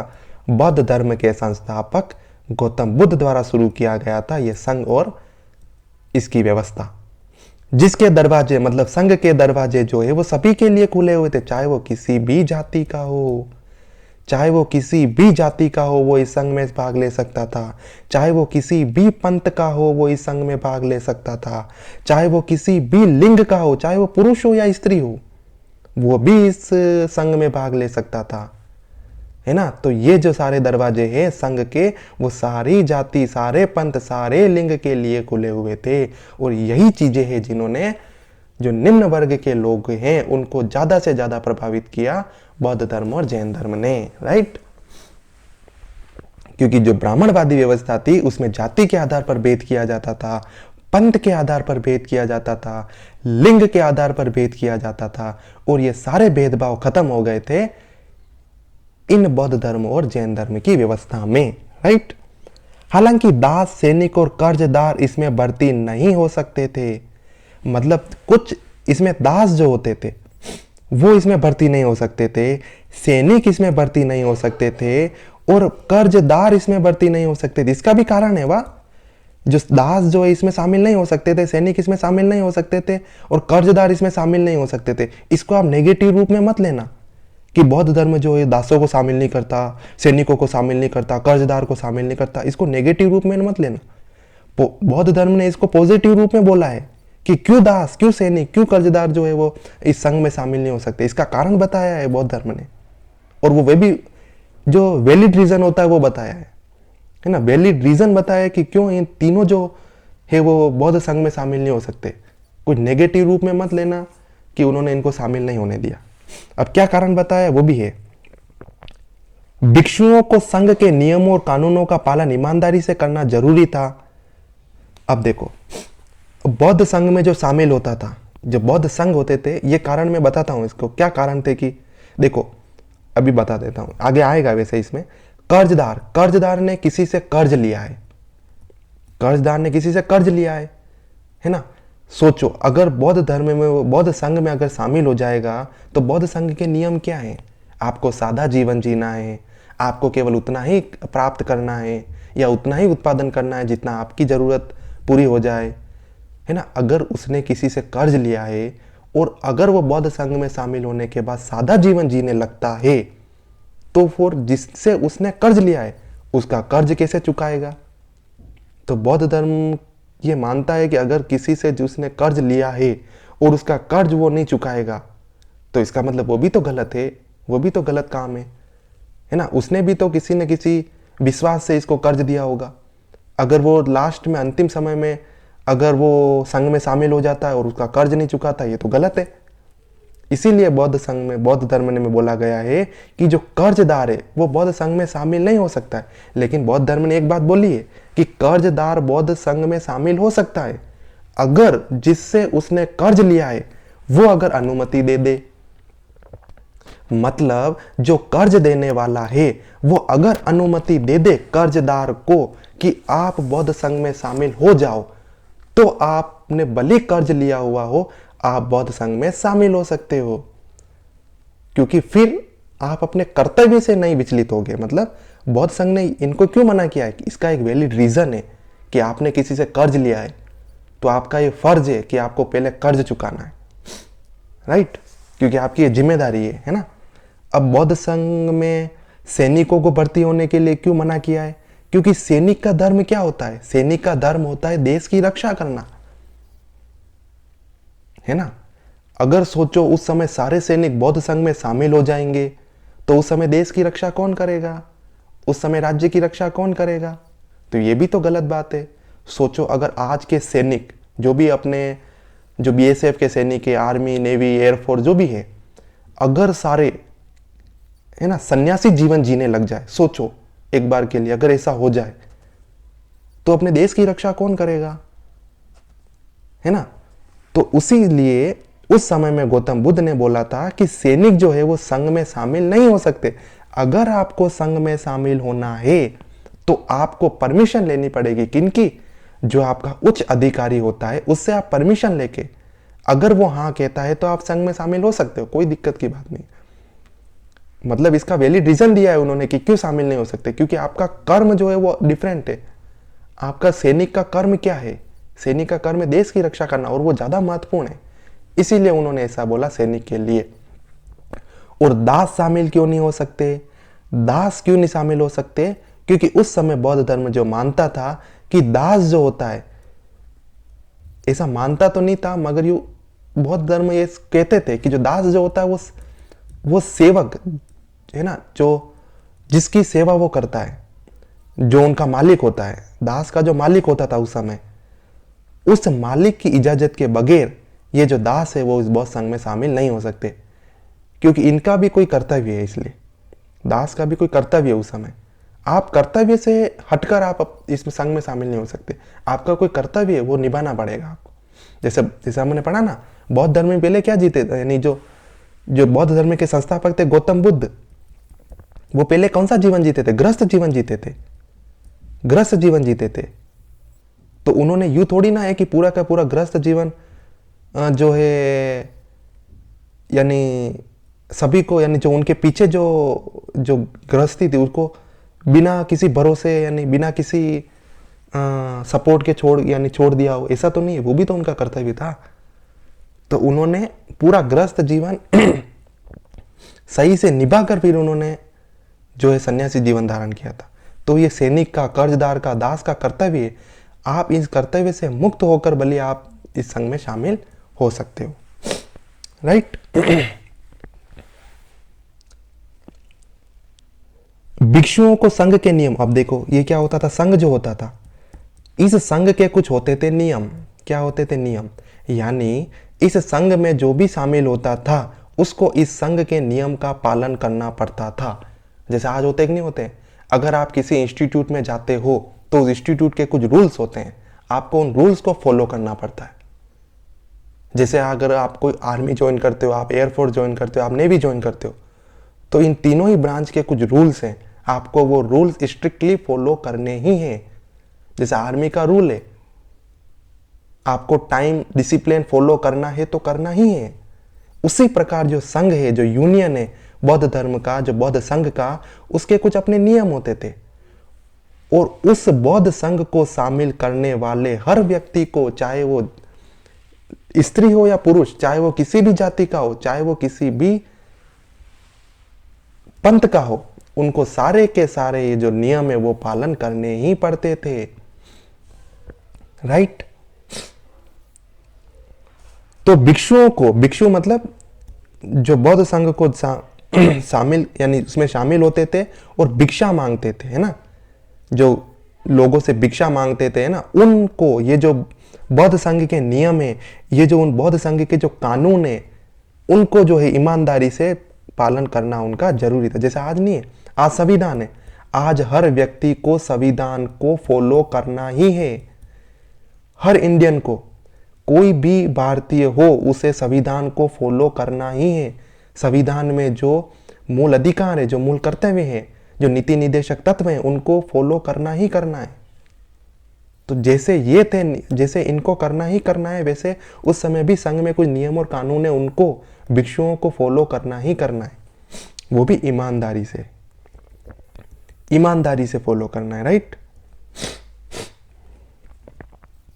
एक बार उन्हें बौद्ध संघ के सदस्यों के रूप में शामिल कर लिया जाता था तो उन्हें संयम, भिक्षाटन, विश्वास का शपथ लेना पड़ता था। मतलब बौद्ध संघ में शामिल होने के बाद हर भिक्षुओं को किन किन चीज का, संयम का, संयम मतलब कंट्रोल, संयम मतलब कंट्रोल, भिक्षाटन, भिक्षाटन मतलब जो भिक्षा मांगी जाती थी उसका आवंटन, भिक्षा का आवंटन उसका, और विश्वास की जो है शपथ लेनी पड़ती थी। जैसे आप जब अपन कोई भी इंस्टीट्यूट ज्वाइन करते हैं, बड़ी बड़ा पद अगर अपन धारण करते हैं, है ना, जैसे पीएम कोई पद धारण करते हैं, कोई चीफ जस्टिस ऑफ इंडिया अपना पद धारण करते हैं, तो वो एक शपथ लेते हैं। तो वैसी शपथ जो है बौद्ध संघ को शामिल करते समय या बौद्ध संघ को ज्वाइन करते समय लेनी पड़ती थी। जैसे आज राष्ट्रपति अपना पद धारण करते हैं तो वो एक शपथ लेते हैं, चीफ जस्टिस ऑफ इंडिया जो अपना पद धारण करते तो वो एक शपथ लेते हैं, पीएम अगर अपना पद धारण करते तो शपथ लेते हैं, कोई मंत्री अगर अपना पद धारण करता है तो वो भी शपथ लेते हैं। तो जिस प्रकार से ये शपथ लेते हैं, उसी प्रकार से बौद्ध संघ में विश्वास, संयम और भिक्षाटन की जो शपथ है उस समय में भिक्षुओं द्वारा ली जाती थी, राइट। इस प्रकार बौद्ध धर्म के 3 प्रमुख तत्व थे, बुद्ध, धम्म और संघ। बौद्ध धर्म के त्रिरत्न हैं, बौद्ध धर्म के जो त्रिरत्न हैं, जिसे अपन त्रितत्व कहते हैं, वो है बुद्ध, धम्म और संघ। बुद्ध, धम्म और संघ, ये चीजें मैं आपको आगे बताऊंगा क्या होता है इसका, बुद्ध, धम्म और संघ। संघ के तत्वाधान में संगठित प्रचार के परिणाम स्वरूप बौद्ध धर्म ने बुद्ध के जीवन काल के दौरान ही तेजी से प्रगति की। यानी संघ के जो ये जो संघ के दौरान, मतलब ये जो संघ था बौद्ध संघ, उसी दौरान बौद्ध धर्म के जो गौतम बुद्ध है, उसी दौरान जो बौद्ध धर्म ने बुद्ध के जीवन काल में ही जो है बौद्ध अधिक तेजी से क्या की, प्रगति की। यानी बहुत सारे क्षेत्रों पर यह बौद्ध धर्म फैला और बौद्ध लोगों, बहुत सारे लोगों द्वारा जो है बौद्ध धर्म को अपनाया गया। मगध, कौशल, कौशांबी के साम्राज्य और कई गणतांत्रिक राज्यों और उनके लोगों ने इस धर्म को अपनाया। उस समय के जो साम्राज्य थे, मगध साम्राज्य ले लो, है ना, ये गैर वैदिक साम्राज्य थे, आप कौशल ले लो, है ना, चाहे आप कौशांबी की बात करो, चाहे आप कौशांबी की बात करो, ये जो सारे उस समय के जो नगर थे, उस समय के जो क्षेत्र थे, उस समय के जो राज्य थे, वो सब, उन सब के राज्य के जो लोग थे वो किसको मानते थे, बौद्ध धर्म को मानना शुरू हो गए, यानी बौद्ध धर्म को वो मानने लगे, है ना। उस समय के गणतांत्रिक राज्य इस चीज को अच्छी तरह से समझते हैं कि जो ये लोगों में समानता होती है, जो सामाजिक समानता होती है, वो कितनी महत्वपूर्ण चीज होती है। तो इस कारण से ये सारे के सारे इस धर्म को मानने लगे, राइट फ्रेंड्स। बुद्ध की मृत्यु के 200 साल बाद प्रसिद्ध मौर्य साम्राज्य अशोक ने बौद्ध धर्म अपना लिया। यानी महात्मा बुद्ध जो गौतम बुद्ध थे, उनकी मृत्यु के 200 साल बाद, after 200 years of Gautam Buddha, जो मौर्य साम्राज्य के सबसे महान सम्राट कौन, अशोक, वो भी बौद्ध धर्म से इतने प्रभावित हुए, बौद्ध धर्म की शिक्षाओं से इतने प्रभावित हुए कि उन्होंने भी बौद्ध धर्म को अपना लिया। यानी न केवल आम लोगों ने बौद्ध धर्म को अपनाया, बल्कि बड़े बड़े प्रतापी राजाओं ने भी, जिनके पास न जाने कितनी ताकत थी, उन्होंने भी बौद्ध धर्म की जो शिक्षाएं हैं उनको अपना लिया। सोचो वो शिक्षाएं कितनी अच्छी होगी कि एक बड़े से बड़े प्रतापी राजा को भी उस शिक्षाओं ने पिघला दिया, है ना। उन शिक्षाओं ने इन बड़े बड़े राजाओं को भी है जो बौद्ध धर्म को फॉलो करने के लिए मजबूर कर दिया। यह एक युगांतरकालीन घटना है। अपने प्रचारकों के माध्यम से अशोक ने बौद्ध धर्म को मध्य एशिया, पश्चिमी एशिया, श्रीलंका में प्रसारित किया और इस प्रकार इसे एक विश्व धर्म में बदल दिया। जब अशोक ने 200 साल बाद, गौतम बुद्ध की मृत्यु के 200 साल बाद जब अशोक ने बौद्ध धर्म को अपनाया, इस बौद्ध धर्म को न केवल इन्होंने स्वयं अपनाया बल्कि उस बौद्ध धर्म को उन्होंने अपने प्रचारकों की सहायता से जो पड़ोसी देश है उनमें भी इसका प्रचार किया। मतलब श्रीलंका में अशोक ने बौद्ध धर्म का प्रचार किया। पश्चिमी एशिया में जो है बौद्ध धर्म का प्रचार जो है वो अशोक ने किया। म्यांमार में, तिब्बत में, चीन में, जापान में, है ना, मध्य एशिया में इस जगहों पर जो है बौद्ध धर्म का प्रचार जो है वो अशोक द्वारा जो उस समय में किया गया। राइट। इस प्रकार जो बौद्ध धर्म को अशोक ने क्या बना दिया, इस प्रकार अशोक ने जो बौद्ध धर्म है उसको विश्व धर्म बना दिया। विश्व धर्म, सोचो, जो धर्म केवल और केवल भारतीय उपमहाद्वीप के कुछ कुछ क्षेत्रों पर फैला हुआ था, उस धर्म को अशोक ने पूरे का पूरा विश्व का धर्म बना दिया, इसका प्रचार करके अपने प्रचारकों की सहायता से। राइट। आज भी श्रीलंका, म्यांमार, तिब्बत, चीन, जापान में कुछ हिस्सों में बौद्ध धर्म है। यानी न केवल ये बौद्ध धर्म उस समय फैला हुआ था बल्कि आज भी भारत की भूमि पर जितना बौद्ध धर्म नहीं फैला हुआ है उतना अपने पड़ोसी देश चीन में, श्रीलंका में, म्यांमार में, तिब्बत में, जापान में बौद्ध धर्म जो है वो फैला हुआ है या बौद्ध धर्म को मानने वाले लोग जो है वो रहते हैं। राइट। यद्यपि बौद्ध धर्म अपने जन्मभूमि से ही गायब हो गया है, मतलब भारतीय उपमहाद्वीप से ही गायब हो गया है, जो इसकी जन्मभूमि थी कि बौद्ध धर्म स्टार्ट कहाँ हुआ, भारत में हुआ, वहां से वह गायब होने लगा है। यह दक्षिणी एशिया, दक्षिणी पूर्वी एशिया और पूर्वी एशिया के कुछ देशों में आज भी बना हुआ है। मतलब जहां पर बौद्ध धर्म का जन्म हुआ वहां से तो यह विलुप्त होने लगा और अपने जो पड़ोसी देश है वहां पर यह फैलने लगा। Right friends. तो ये हमने पढ़ा कि बौद्ध धर्म की विशेषताएं क्या थी और उसके प्रसार का क्या कारण उस समय में था। राइट। अब बौद्ध धर्म के पतन के कारण क्या थे। एक और अगला पॉइंट आता है कि हमने जो बात की थी, हमने बौद्ध धर्म की शिक्षाओं की बात की थी, बौद्ध धर्म के बारे में इतनी बातें की थी, तो ऐसा क्या कारण हो गया कि इतना क्षेत्र में फैलने के बाद, पड़ोसी देशों में फैलने के बाद, राजाओं द्वारा अपनाने के बाद, इतने आम लोगों द्वारा अपनाने के बाद यह धर्म विलुप्त हो गया। ऐसा क्या कारण था। तो अगला जो पॉइंट है वो इसी बारे में है कि बौद्ध धर्म के पतन के क्या कारण थे। ऐसी क्या उस समय में परिस्थितियां आ गई, ऐसी क्या इस बौद्ध धर्म में कमियां आ गई, ऐसी क्या परिस्थितियां चेंज हो गई कि ये जो बौद्ध धर्म है, जो इतने क्षेत्रों में फैला हुआ था, जो इतने लोगों द्वारा अपनाया जाता था, जिसने न जाने कितने ही लोगों का जीवन बदल दिया था, उस बौद्ध धर्म जो है वो धीरे धीरे पतन की तरफ बढ़ने लगा। इससे क्या कारण थे, ये क्वेश्चन आते हैं। तो आप इसको पढ़ के आप समझ सकते हो, आप अपने जीवन में भी उतार सकते हो कि कोई चीज कितनी भी अच्छी हो, अगर उनमें कुछ कुछ बुराइयां आ जाए तो वो अपने पतन की तरफ चली जाती है। आप इससे अपने लाइफ में फॉलो कर सकते हो। चाहे आप कितने भी अच्छे स्टूडेंट हो, चाहे आप कितने भी पढ़ने में अच्छे हो, अगर आप में कुछ 2-4 बुराइयां आ गई तो आपकी सारी अच्छाइयों को वो खत्म कर देगी।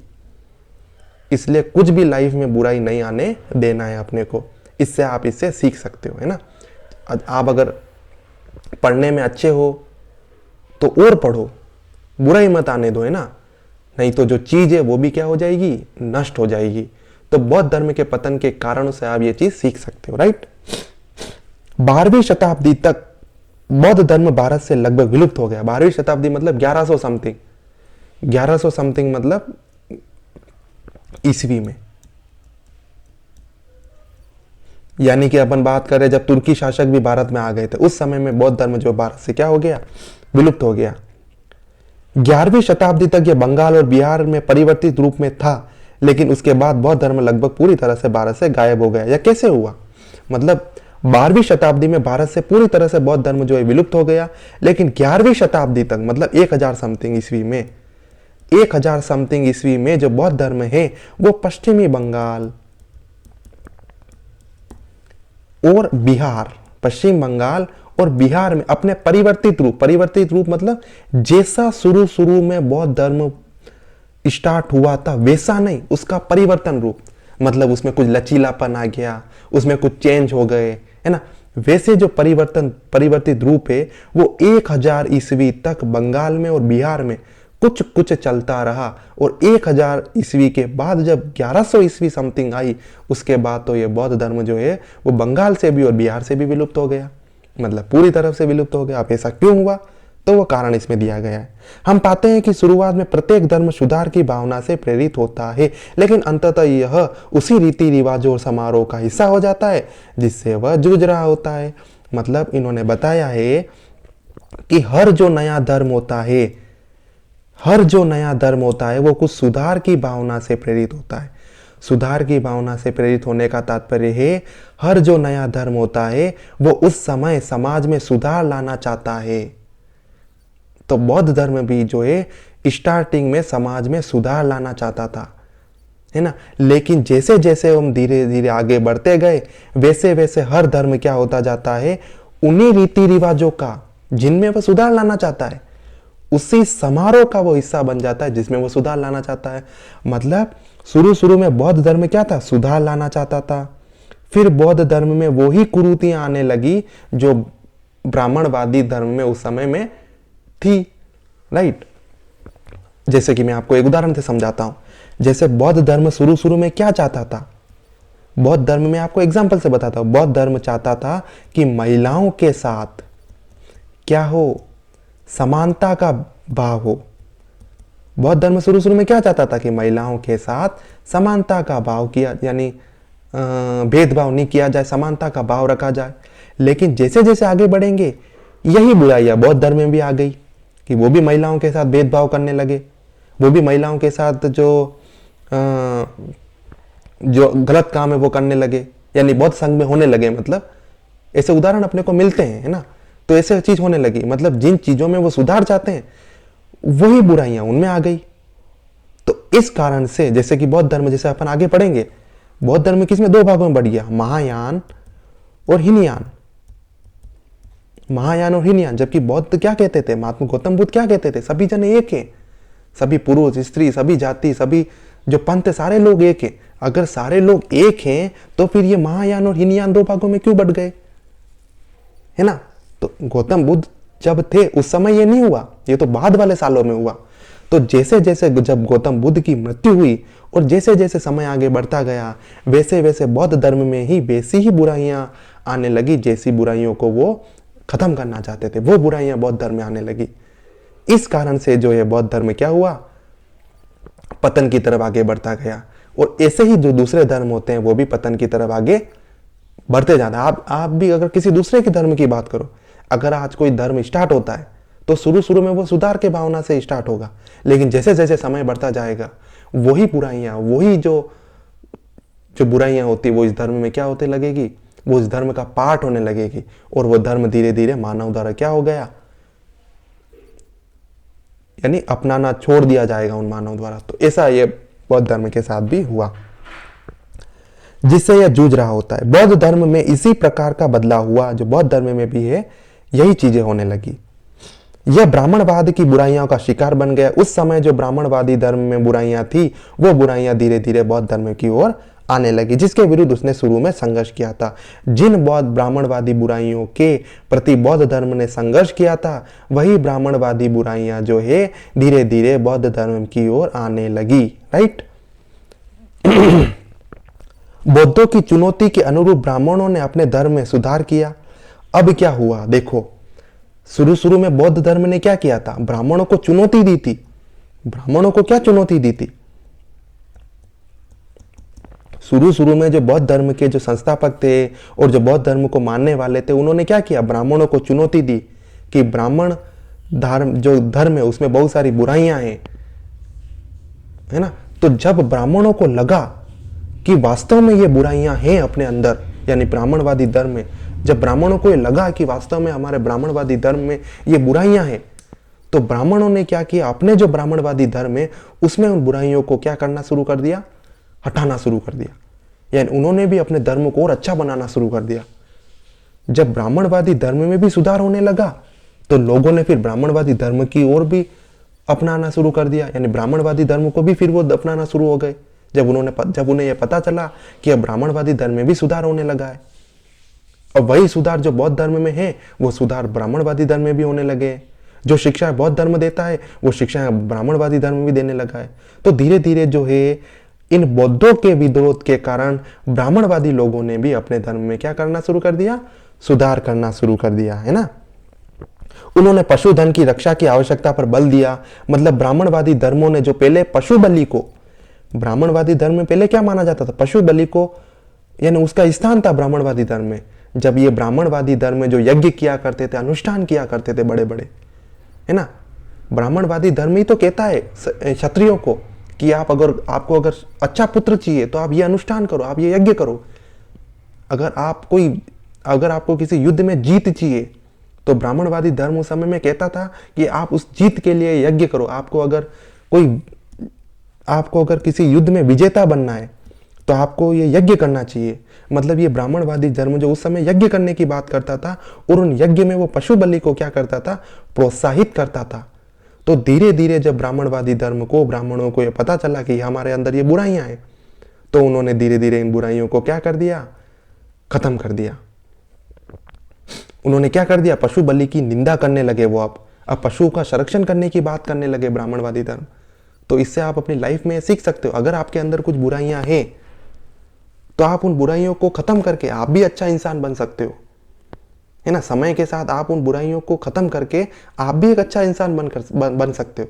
मतलब आपके अंदर बुराइयां हैं तो कोई गलत बात नहीं है, बुराइयां सब में होती है, मुझ में भी है, आप में भी होगी। तो मैं और आप सारे मिलकर जो ये बुराइयां हैं, जो समाज में बुराइयां हैं, उनको अपन खत्म कर सकते हैं, है ना। समाज में भी बुराइयां होगी, सती प्रथा है उस समय मौजूद थी, बाल विवाह भी होते हैं, बुराइयां तो होती है, लेकिन उन बुराइयों को खत्म करके हम क्या कर सकते हैं, अच्छा इंसान बन सकते हैं, समाज को अच्छा बना सकते हैं, जैसे ब्राह्मणों ने अपने आप को अच्छा बनाया था उस समय। फिर वो क्या करने लगे, पशुधन की जो रक्षा करने लगे उस समय। महिलाओं और शूद्रों को स्वर्ग प्रवेश का आश्वासन दिया गया। मतलब ब्राह्मणवादी धर्म जो है पहले महिलाओं के साथ और शूद्रों के साथ क्या करा करते थे, भेदभाव किया करते थे। अब उन्होंने महिलाओं को भी सम्मान देना शुरू कर दिया, शूद्रों को भी सम्मान देना शुरू कर दिया, है ना। तो ये जो चीजें है वो सुधार वाली चीजें जो ब्राह्मणवादी धर्म भी अपनाने लगा। और जब धीरे धीरे ब्राह्मणवादी धर्म में सुधार होने लगा तो लोग ब्राह्मणवादी धर्म को अपनाने लगे। तो ऐसा आप भी कर सकते हो। जब लोग आपको आपकी बुराइयों के कारण, अगर आप में कोई बुराइयां हैं, है ना, तो आप उन बुराइयों को खत्म कर सकते हो। जब आप इन बुराइयों से मुक्त हो जाओगे, जब आप इन बुराइयों को खत्म कर दोगे अपने अंदर, तो ऑटोमेटिकली जो समाज है उसमें अच्छाई आने लगेगी, समाज अच्छा बनने लगेगा। समाज अच्छा बनेगा तो राज्य अच्छा बनेगा, राज्य अच्छा बनेगा तो देश अच्छा बनेगा, और देश अच्छा बनेगा तो विश्व अच्छा बनेगा। और यही है वसुधैव कुटुंबकम, हमें विश्व ही अच्छा बनाना है। तो उसकी शुरुआत कहां से होगी, अपने अंदर से होगी। जैसे ब्राह्मणवादी धर्म ने अपने अंदर से शुरुआत की थी, उन्होंने अपने अंदर जो बुराइयां थी उनको नष्ट किया था, अपने अंदर जो बुराइयां थी उनको हटाया था, अपने आप को ब्राह्मणवादी धर्म ने उस समय सुधारा था, तब जाके लोग उनकी तरफ आकर्षित हुए, है ना। तो ये चीजें आप भी कर सकते हो। दूसरी ओर बौद्ध धर्म बदतर होता चला गया। मतलब जैसे जैसे ब्राह्मणवादी धर्म में तो सुधार होता गया, लेकिन बौद्ध धर्म में क्या हो गया, वो और बदतर होता गया। मतलब पहले बौद्ध धर्म अच्छा था, उसमें बहुत सारी अच्छाइयां थी, क्योंकि वो शुरू का काल था और वो सुधार का चरण था। वो उस समय समाज में सुधार चाहते थे, लेकिन समय जैसे जैसे आगे बढ़ता गया, ब्राह्मणवादी धर्म ने तो अपने अंदर सुधार कर लिया और बौद्ध धर्म में जो है बुराइयां आने लगी। तो बौद्ध धर्म जो है और भी बदतर होने लगा। बौद्ध भिक्षु क्रमशः लोगों के जीवन की मुख्य धारा से कट गए। मतलब जो बौद्ध भिक्षु थे वो क्रमशः लोगों के जीवन की मुख्य धारा से कट गए। उन्होंने लोगों की भाषा पाली को छोड़ दिया और बुद्धिजीवियों की भाषा संस्कृत को अपना लिया। मतलब मैंने आपको बताया ना, जो बौद्ध संघ है, जो बौद्ध संघ में जो रूल था और बौद्ध धर्म के जो जितने भी ग्रंथ थे, वो पहले के ग्रंथ आपको पाली भाषा में मिलेंगे, प्राकृत भाषा में मिलेंगे। लेकिन जैसे जैसे समय आगे बढ़ता जाएगा वैसे वैसे उस बौद्ध संघ के लोग पाली भाषा को तो छोड़ देंगे, प्राकृत भाषा को तो छोड़ देंगे और संस्कृत भाषा को अपना लेंगे। जो ब्राह्मणों की भाषा थी, जो कहते थे कि उच्च वर्ण की भाषा है, मतलब जिस कारण से उस समय में लोग बौद्ध संघ से जुड़े थे, बौद्ध धर्म से जुड़े थे। क्यों जुड़े थे? क्योंकि वो आम लोगों की भाषा पाली और प्राकृत भाषा का यूज करते थे। जब वो आम लोगों की भाषा पाली और प्राकृत भाषा का यूज करते थे तो वो आम लोगों को समझ में भी आती थी। लेकिन जब उन्होंने संस्कृत को अपना लिया धीरे धीरे बौद्ध धर्म के लोगों ने, तब वो आम लोगों की भाषा रही नहीं। और जब वो आम लोगों की भाषा ही नहीं रही तो आम लोगों ने उनको क्या कर दिया, बौद्ध धर्म को धीरे धीरे अपनाना छोड़ दिया। और किसकी तरफ आकर्षित हो गए? फिर से वो ब्राह्मण धर्म की तरफ आकर्षित हो गए, क्योंकि ब्राह्मणवादी धर्म ने अपने अंदर सुधार ला लिया, है ना। तो ये हुआ। और वो लोगों के जो आम लोगों के जीवन की जो मुख्य आम लोगों के जो जीवन है उससे ये बौद्ध धर्म के जो लोग है, वो बौद्ध संघ के जो लोग है, वो धीरे धीरे क्या हो गए, कटना शुरू हो गए। कटना शुरू हो गए मतलब पहले बौद्ध संघ के जो लोग थे वो इन आम लोगों से जाकर मिलते थे, है ना, उनके दुख समझते थे, उनके दुख का निवारण वो बताते थे, आम लोगों से जो ग्राउंड लेवल पर जाकर मिलते थे। लेकिन धीरे धीरे बौद्ध संघ के लोग संघों में ही रहने लगे, इन्हीं संघ में वो विलासिता की जीवन जो जीने लगे, है ना। तो ये जो चीजें वो उस बौद्ध संघ में क्या होने लगी, धीरे धीरे आने लगी, राइट। पहली शताब्दी के बाद वे बड़े पैमाने पर मूर्ति पूजा करने लगे, भक्तों से कई प्रसाद लेने लगे। जैसे शुरू में बौद्ध धर्म के जो संस्थापक थे गौतम बुद्ध, उन्होंने बोला था, क्या बोला था कि मूर्ति पूजा के वे विरोधक थे, मतलब कोई मूर्ति की पूजा नहीं करेगा, कोई मूर्ति, क्योंकि ब्राह्मणवादी धर्म उस समय मूर्ति पूजक थे, मतलब मूर्तियां बनाकर उसकी पूजा करते थे। लेकिन गौतम बुद्ध जो थे वो मूर्ति पूजा के क्या थे, बिल्कुल विरोधी थे, मतलब मूर्ति पूजा उस समय कोई नहीं करेगा, उस समय गौतम बुद्ध कहते थे। लेकिन धीरे धीरे जो ब्राह्मणवादी धर्म है उन्होंने तो मूर्ति पूजा को कम कर दिया, है ना, और जो बौद्ध धर्म है उन्होंने मूर्ति पूजा को अपना लिया। जब उन्होंने बौद्ध धर्म ने मूर्ति पूजा को अपना लिया, जो आम लोग है वो इससे दूर चले गए, क्योंकि लोगों ने सोचा कि बौद्ध धर्म के जो मूल तत्व थे, मूर्ति पूजा नहीं करना, पाली भाषा का प्रयोग करना, प्राकृत भाषा का प्रयोग करना, आम लोगों से मिलना, ये सारे गुण तो बौद्ध धर्म के नष्ट हो गए हैं। जब बौद्ध धर्म के मूल तत्व ही नष्ट होने लग गए हैं तो उन्होंने बौद्ध धर्म को ही छोड़ दिया और दूसरे धर्म की तरफ आकर्षित हुए। तो इस प्रकार से जो बौद्ध धर्म थे उन्होंने मूर्ति पूजा को अपनाना शुरू कर दिया, उन्होंने भक्तों से ज्यादा प्रसाद लेना शुरू कर दिया। मतलब यह है कि उस समय गौतम बुद्ध कहते थे कि जो बौद्ध संघ में शामिल होगा उसको केवल अपने भक्तों से उतना ही प्रसाद धारण करना है या उतना ही प्रसाद ग्रहण करना है जितना उनके पेट के लिए आवश्यक हो। मतलब उनको एक फिक्स साइज का कटोरा दिया जाता था। क्या दिया जाता? एक फिक्स साइज का कटोरा दिया जाता। उस कटोरे में केवल उतना ही भोजन आता था जितना उनके पेट के लिए आवश्यक हो, ना तो ज्यादा ना कम। लेकिन बाद के जैसे जैसे बौद्ध धर्म के अनुयायी आएंगे, जो बौद्ध धर्म के जो फॉलो करने वाले आएंगे ना, वो धीरे धीरे भक्तों से न जाने कितना ही धन, कितना ही जो प्रसाद है वो ग्रहण करने लगे। जितना पेट के लिए आवश्यक तो होता है उससे भी ज्यादा वो ग्रहण करने लगे। तो ये जो बुराइयां थी वो समय बौद्ध धर्म में धीरे धीरे आने लगी। आपको न्यूट्रल होके पढ़ना है, पता है दोस्तों। न्यूट्रल होके का मतलब है आपको बौद्ध धर्म की तरफ झुकाव भी नहीं रखना है, आपको उसकी बुराइयां भी याद होनी चाहिए। आपको ब्राह्मणवादी धर्म के बारे में इतना नेगेटिव भी नहीं जाना है, आपको उसकी अच्छाई भी धीरे धीरे कैसे उन्होंने अपनाई वो भी ध्यान रखना है, क्योंकि आप एक एस्पिरेंट्स हो, आप कोई धर्म के प्रचारक नहीं हो, राइट। तो आपको ये चीजें जो स्टडी वो क्या करनी है, न्यूट्रल होके करनी है। बौद्ध मठों के लिए उदार राजशाही द्वारा प्रदत्त समृद्ध प्रसाद ने भिक्षुओं के जीवन को आसान बना दिया। मतलब उस समय में जो बौद्ध मठ हुआ करते थे, बौद्ध मठ, इन बौद्ध मठों में जो बौद्ध संघ में जो लोग शामिल होते थे वो इन बौद्ध मठों में रहा करते थे। कहाँ रहा करते थे? इन बौद्ध मठों में रहा करते थे। इन बौद्ध मठ में धीरे धीरे क्या हुआ, इन बौद्ध मठ को राजा के द्वारा, जो राजा बौद्ध धर्म को मानते थे उन राजाओं के द्वारा इन बौद्ध मठों को बहुत सारा क्या किया जाने लगा, धन दिया जाने लगा, बहुत सारी संपत्ति दी जाने लगी, राइट। बहुत सारी संपत्ति जो है प्राप्त होने लगी इन बौद्ध मठों को धीरे धीरे उन बौद्ध धर्म के मानने वाले राजाओं से। जबकि गौतम बुद्ध ने बोला था चाहे आपको कोई भी कितना भी धन दे, चाहे आपको कोई भी कितनी भी संपत्ति दे, आपको केवल उतनी ही धारण करनी है जो आपकी आवश्यकता है। गौतम बुद्ध तो ये बोल के गए थे, मगर जब गौतम बुद्ध की मृत्यु हुई और उसके बाद जो गौतम बुद्ध के बाद जो धीरे धीरे आए, उन्होंने क्या कर दिया, राजाओं से न जाने कितना ही धन और न जाने कितनी संपत्ति जो है वो धारण करना शुरू कर दिया। और इस संपत्ति से उनका जो जीवन है वो क्या हो गया, आसान हो गया।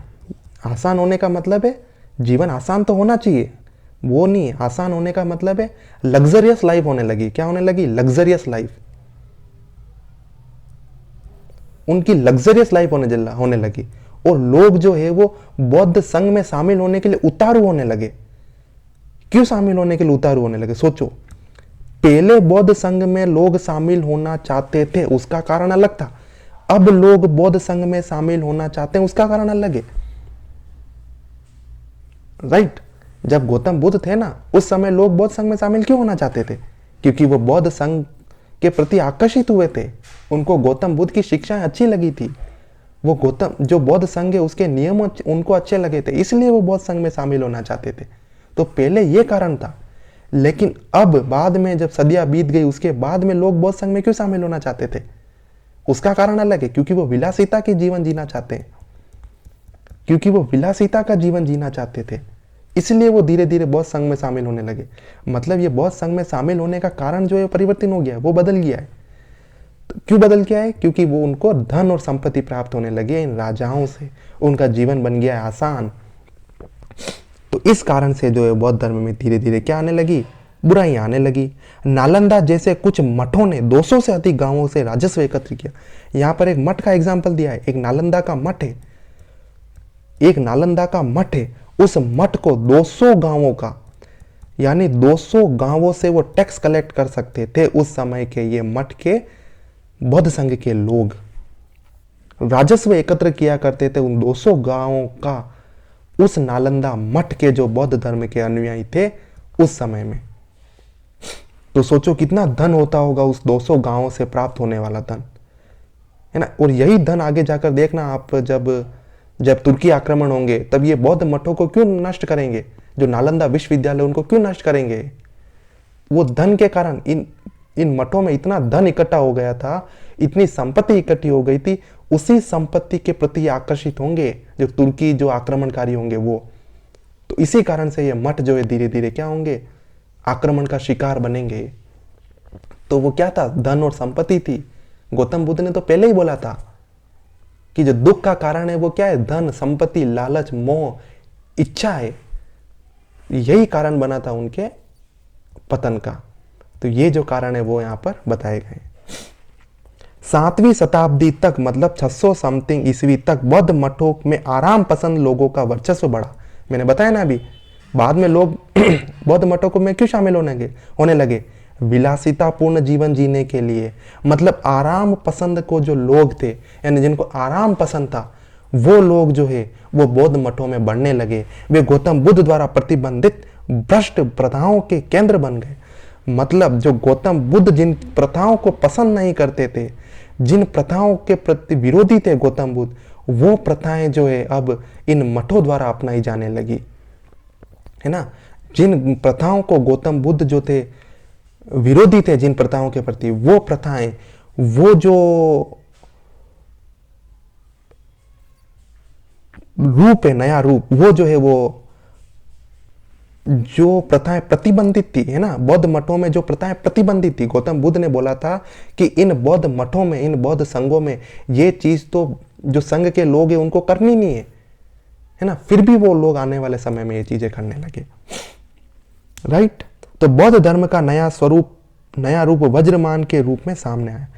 तो बौद्ध मठों का नया जो रूप है वो क्या बन गया, वज्रयान। नया रूप की सामने वज्रयान के रूप में सामने आया। मठों में बढ़ते अपार धन योनिक गतिविधियों से यह और पतन की तरफ चला गया। मतलब मठों में क्या होने लगा, अपार धन इकट्ठा होने लगा। मठों में बढ़ने वाले अपार धन के कारण मठों में धीरे धीरे यानी अधिक से अधिक धन संपत्ति इकट्ठा होने लगी, जो राजाओं से उन्हें प्राप्त होती थी, है ना। जो वो बड़े बड़े गांवों से जो राजस्व इकट्ठा करते थे, उनसे जो धन प्राप्त होने होता था, वो धन जो संपत्ति है वो बौद्ध मठों में धीरे धीरे क्या होने लगी, इकट्ठा होने लगी, राइट। और क्या हुआ, यौनिक गतिविधियां होने लगी। यौनिक गतिविधियां मतलब गलत गलत काम होने लगे उन बौद्ध मठों में। यौनिक गतिविधियां होने लगी। यौनिक गतिविधियां जो है उन बौद्ध मठों में धीरे धीरे होने लगी। तो ये जो थी, इन चीजों के गौतम बुद्ध तो बिल्कुल विरोधी थे, फिर भी ये जो चीज है वो बौद्ध मठों के द्वारा अपनाई जाने लगी। महिलाओं को बौद्ध काम लोलुपता दृष्टि से देखने लगे, है ना। ये जो महिलाएं होती है, जिनको बौद्ध गौतम बुद्ध ने बोला था कि वो भी बौद्ध मठों में शामिल हो सकती है, उन्होंने क्यों बोला था ऐसा, महिलाएं भी बौद्ध संघ में शामिल हो सकती है? क्योंकि उनका भाव था समानता का भाव, उनका भाव था स्नेह का भाव। गौतम बुद्ध ने स्नेह के भाव से, समानता के भाव से, बिना भेदभाव यानी भेदभाव मुक्त भाव से ऐसा बोला था कि महिलाएं जो होती है वो बौद्ध मठ में शामिल हो सकती है। लेकिन बाद में धीरे धीरे जैसे सदियां बीतती गई, वैसे बौद्ध मठों के जो बौद्ध संघ के लोग थे, वो महिलाओं को काम लोलुपता की दृष्टि से, काम लोलुपता की दृष्टि से जो है वो इन महिलाओं को देखने लगे। तो इस कारण से ये जो बुराइयां हैं वो बौद्ध संघ, राइट फ्रेंड्स। तो धीरे धीरे जो है वो महिलाओं के प्रति काम लोलुपता की दृष्टि से वो धीरे धीरे उनको देखने लगे। तो ये जो बुराइयां उनमें आने लगी। कहा जाता है कि बुद्ध ने अपने प्रिय शिष्य आनंद से कहा था, यानी गौतम बुद्ध ने, जो उनका प्रिय शिष्य था, कौन, जो गौतम बुद्ध है उनका जो प्रिय शिष्य था, कौन, आनंद। गौतम बुद्ध का जो प्रिय शिष्य था, कौन, आनंद। उनसे गौतम बुद्ध ने कहा था कि मठों में महिलाओं को भर्ती न किया जाता तो बौद्ध धर्म 1000 साल तक जारी रहता, लेकिन चूंकि उसे प्रवेश मिल गया है, इसीलिए केवल 500 वर्षों में ही खत्म हो जाएगा। गौतम बुद्ध ने, अब इसको भी आप नेगेटिव रूप में मत लेना, इसको भी आप नेगेटिव रूप में मत लेना। आप ऐसा मत सोचना कि गौतम बुद्ध जो है वो महिलाओं के प्रति जो है नेगेटिव है, कि उन्होंने कहा था, यानी गौतम बुद्ध क्या कहते हैं आनंद से, गौतम बुद्ध अपने शिष्य आनंद से कहते हैं कि अगर बौद्ध संघ में महिलाओं को शामिल न किए जाने का अनुमति दी जाती, यानी महिलाओं को शामिल न किया जाता, तो बौद्ध संघ, जो बौद्ध धर्म जो है वो आगे 1000 वर्षों तक चलता। वो कहते हैं कि चूंकि बौद्ध संघ में महिलाओं को शामिल होने दिया गया, इसीलिए अब जो है वो बौद्ध धर्म जो है वो केवल 500 साल ही चलेगा। ऐसा बौद्ध जो गौतम बुद्ध है उन्होंने आनंद से कहा। इसको आप नेगेटिव मत लेना, ऐसा मत सोचना कि जो गौतम बुद्ध है वो महिलाओं के प्रति नेगेटिव है, नहीं। उन्होंने ऐसा क्यों बोला था कि गौतम बुद्ध समझते थे, गौतम बुद्ध को यह पता था कि जब तक मैं हूं, जब तक मैं अपनी शिक्षाओं का प्रसार कर रहा हूं, तब तक तो ये चीजें ठीक चलेगी। तभी तो उन्होंने ऐसा बोला था कि ये 500 वर्षों तक चलेगा। अगर वो महिलाओं के प्रति इतने ही नेगेटिव होते तो वो ऐसा कह देते अपने प्रिय शिष्य आनंद को कि जैसे ही आप बौद्ध संघ में महिलाओं को शामिल करेंगे, उसके अगले दिन से बौद्ध धर्म नष्ट हो जाएगा। वो तो ऐसा कह देते, पर उन्होंने ऐसा थोड़ी ना कहा। उन्होंने कहा कि क्योंकि बौद्ध धर्म 500 वर्षों तक ही चलेगा, न कि वो 1000 वर्षों तक जब महिलाओं को शामिल कर दिया जाएगा, क्योंकि वो उन्हें पता था जब तक बौद्ध धर्म की मैं शिक्षाएं दे रहा हूं, जब तक बौद्ध धर्म की शिक्षाएं अच्छी तरह से फैलती रहेगी, तब तक ये धर्म भले चाहे महिलाओं को शामिल किया जाए, वो धर्म जो अच्छी तरह से चलता रहेगा। पर उन्हें यह भी विश्वास था कि आने वाले समय में बहुत सारी कुरीतियां जो है वो संघ में डेफिनेटली शामिल हो ही जाएगी, किसी न किसी रूप में तो शामिल हो ही जाएगी। क्योंकि वो राजा थे, वो क्षत्रिय थे। गौतम बुद्ध क्या थे, राजा थे। वो समझते थे कि अगर राजा, अगर शासक सही नहीं होता है तो राज्य में बहुत सारी बुराइयां आ जाती है ना। तो ये चीज को समझते थे, इसीलिए उन्हें पता था कि जब तक बौद्ध संघ को चलाने वाला जो शासक है वो अच्छा होगा, वो बौद्ध धर्म की जो शिक्षा है उनका पालन करेगा, तो बौद्ध धर्म 1000 साल नहीं, हजारों साल तक चलेगा। लेकिन उन्हें यह भी पता था कि जो बौद्ध संघ को चलाने वाला जो शासक है, मतलब जो उनकी शिक्षाओं को अगर सही से नहीं फैलाता है, तो ये जो बौद्ध धर्म है वो धीरे धीरे नष्ट भी हो सकता है। यानी वो महिलाओं के प्रति भेदभाव नहीं बताते, है ना। वो ये बताते हैं कि आने वाले समय में जो ये लोग जो है इसको नेगेटिव रूप में यूज कर सकते हैं, इस कारण से वो ये बात कहते हैं, राइट। कहते हैं कि ब्राह्मण शासक पुष्य मित्र शुंग ने बौद्धों का नरसंहार जनसंहार किया था। यानी कुछ ऐसे एग्जाम्पल अपने को मिले हैं कि एक जो शासक था जो ब्राह्मण धर्म को मानता था, एक शासक था जो ब्राह्मण धर्म को मानता था, उनका नाम था पुष्यमित्र शुंग। पुष्यमित्र शुंग एक शासक थे जो बौद्ध धर्म को न मानकर ब्राह्मण धर्म को मानते थे। वो बौद्ध धर्म के क्या थे, विरोधी थे। तो उन शासक ने, पुष्यमित्र शुंग ने, जो ब्राह्मण है उनके समर्थन में, जो ब्राह्मण है उनके समर्थन में बहुत सारे बुद्ध जो थे, बहुत सारे बौद्धों का उन्होंने क्या कर दिया था, जनसंहार किया था। बहुत सारे बौद्धों को उन्होंने हत्या कर दी थी। ऐसा एग्जाम्पल अपने को मिला है। 6ठी-7वीं शताब्दी में उत्पीड़न की कई घटनाएं मिली। ऐसी बहुत सारी घटनाएं अपने को मिली है जिसमें जो बुद्ध है, जो बौद्ध धर्म के जो अनुयायी है, उनका जो है उत्पीड़न किया जाता था उनके साथ। बहुत सारे लोगों, ब्राह्मणों के द्वारा, राजाओं के द्वारा, ऐसे ऐसे। शिव के परम भक्त हुण राजा मिहिर कुल ने सैकड़ों बौद्धों को मारा। एक भगवान शिव को मानने वाले जो परम भक्त थे, हुड़ राजा, जो अपन पढ़ेंगे, हुड़ आक्रमण जब हुआ था, उन हुड़ राजा ने भी बहुत सारे सैकड़ों ब्राह्मणों, बौद्धों को मारा। गोंडों के सेव शशांक ने बौद्ध गया में बौद्धि वृक्ष को कटा दिया। यानी एक गोंड राजा थे, अपन जब पढ़ेंगे ना पुष्यमित्र शुंग, जो वर्धन वंश पढ़ेंगे, वर्धन साम्राज्य जो है ना, उस वर्धन वंश के जो आसपास ही एक राजा था गोंड राजा। उस गोंड राजा का एक राजा था शशांक। उस शशांक राजा ने भी जो बौद्ध वृक्ष था, बौद्धि वृक्ष था, कौन सा, पीपल का जो वृक्ष था, उस जो बौद्ध गया में था, है ना, जो बौद्ध गया में जो अपन ने पढ़ा था कि बौद्ध धर्म के जो संस्थापक थे गौतम बुद्ध को ज्ञान कहाँ प्राप्त हुआ था, बौद्ध गया में पीपल वृक्ष के नीचे।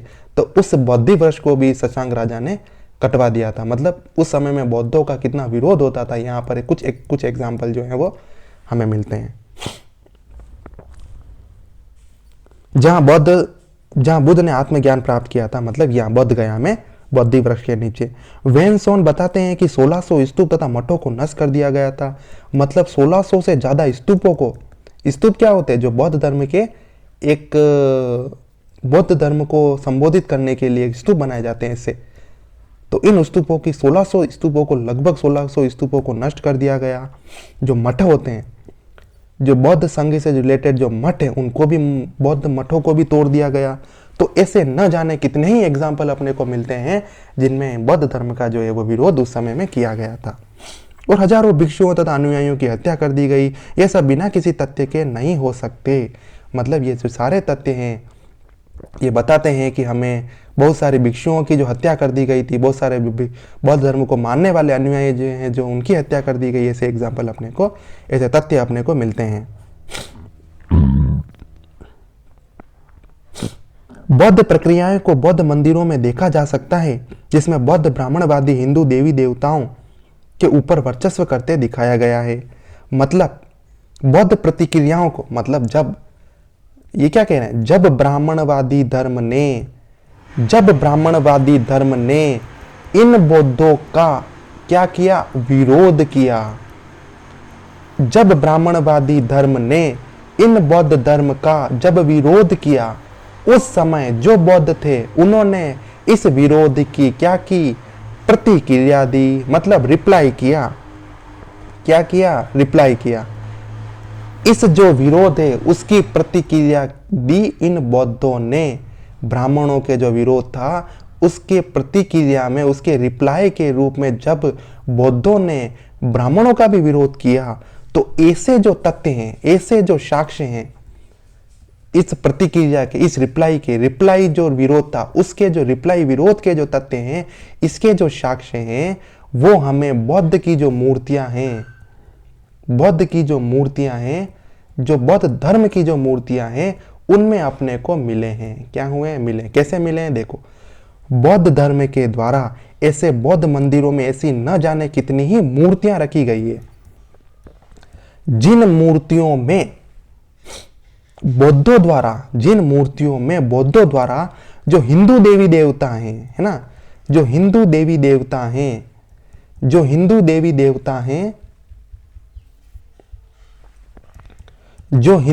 देवता हैं, उन पर जो है बौद्धों ने अपना वर्चस्व के रूप में ऐसी मूर्तियां बनाई हैं। मतलब वो ब्राह्मणवादी धर्म का विरोध कर रहे हैं, यानी प्रत्युत्तर के रूप में प्रतिक्रिया दे रहे हैं, वो ऐसी उन्होंने मूर्तियां बनाई है, वर्चस्व बताया गया है। राइट। बौद्ध ब्राह्मणवादी हिंदू देवताओं के ऊपर वर्चस्व करते दिखाया गया है। मतलब बौद्धों ने ऐसी बहुत सारी मूर्तियां बनाई हैं जिसमें बुद्ध जो है वो, यानी बुद्ध के जो अनुयायी हैं, जो बुद्ध के धर्म के जो मानने वाले जो हैं, वो हिंदू देवी देवताओं पर वर्चस्व दिखा रहे हैं। मतलब वो ब्राह्मणों का क्या कर रहे हैं, प्रत्युत्तर दे रहे हैं। दक्षिणी भारत में शैव और वैष्णव ने शुरुआती मध्ययुगीन काल में जैनों और बौद्धों का कड़ा विरोध किया। इन संघर्षों से बौद्ध का धर्म जो है वो कमजोर हुआ। दक्षिणी भारत की अगर बात करें, जो दक्षिणी भारत में जो शैव धर्म मानने वाले थे, जो दक्षिणी भारत में जो वैष्णव धर्म मानने वाले थे, इन दोनों धर्म मानने वाले लोगों ने भी जो बौद्ध धर्म है उसका क्या किया, कड़ा विरोध किया। इस कारण से जो बौद्ध धर्म धीरे धीरे दक्षिण की भूमि से क्या हुआ, धीरे धीरे लुप्त होना शुरू हो गया। क्योंकि ये भी तो विरोध कर रहे थे इनका, ये भी तो उनकी जो बुराइयां थी उनका विरोध कर रहे थे, तो इन्होंने अपने अंदर सुधार करके इनका विरोध किया। इस कारण से ये धीरे धीरे उस धरती से गायब होने लगा। अपार धन के कारण ये मठ तुर्की आक्रमणकारियों की नजर में आ गई है। मैंने आपको एग्जाम्पल पहले बताया था कि जैसे जैसे मठों में धन और संपत्ति जो है वो इकट्ठा होने लगी, जैसे जैसे इन मठों में धन और संपत्ति इकट्ठा होने लगी, वैसे वैसे इन मठों यानी जो मठ है वो आकर्षित करने लगे तुर्की आक्रमणकारियों को। क्यों? क्योंकि तुर्की आक्रमणकारियों को चाहिए था धन संपत्ति, और उन्हें लगा कि ये जो धन और संपत्ति है हम इन मठों से प्राप्त कर सकते हैं, इसीलिए जो मठ है वो शिकार होने लगे इन तुर्की आक्रमणकारियों का, राइट। और लालची आक्रमणकारियों ने इसे अपना निशाना बनाया। जो तुर्की आक्रमणकारी थे उन्होंने इन मठों को अपना निशाना बनाया ताकि यहाँ से वो धन और संपत्ति जो है वो क्या कर सके, लूट सके। क्या कर सके, लूट सके। तो सोचो, जो तुर्की आक्रमण यानी ये मठ जो है वो तुर्की आक्रमण को इतना आकर्षित कर सकते, तो सोचो इन मठों के पास कितनी धन और संपत्ति होगी। सोचो, जब गौतम बुद्ध ने बोला था कि आपको इतनी संपत्ति नहीं रखनी है, वही धन और संपत्ति ये मठ रखने लगे, तो इनमें भी बुराइयां आने लगी बौद्ध धर्म में, और कुछ दूसरे तरफ से विरोध भी आने लगा।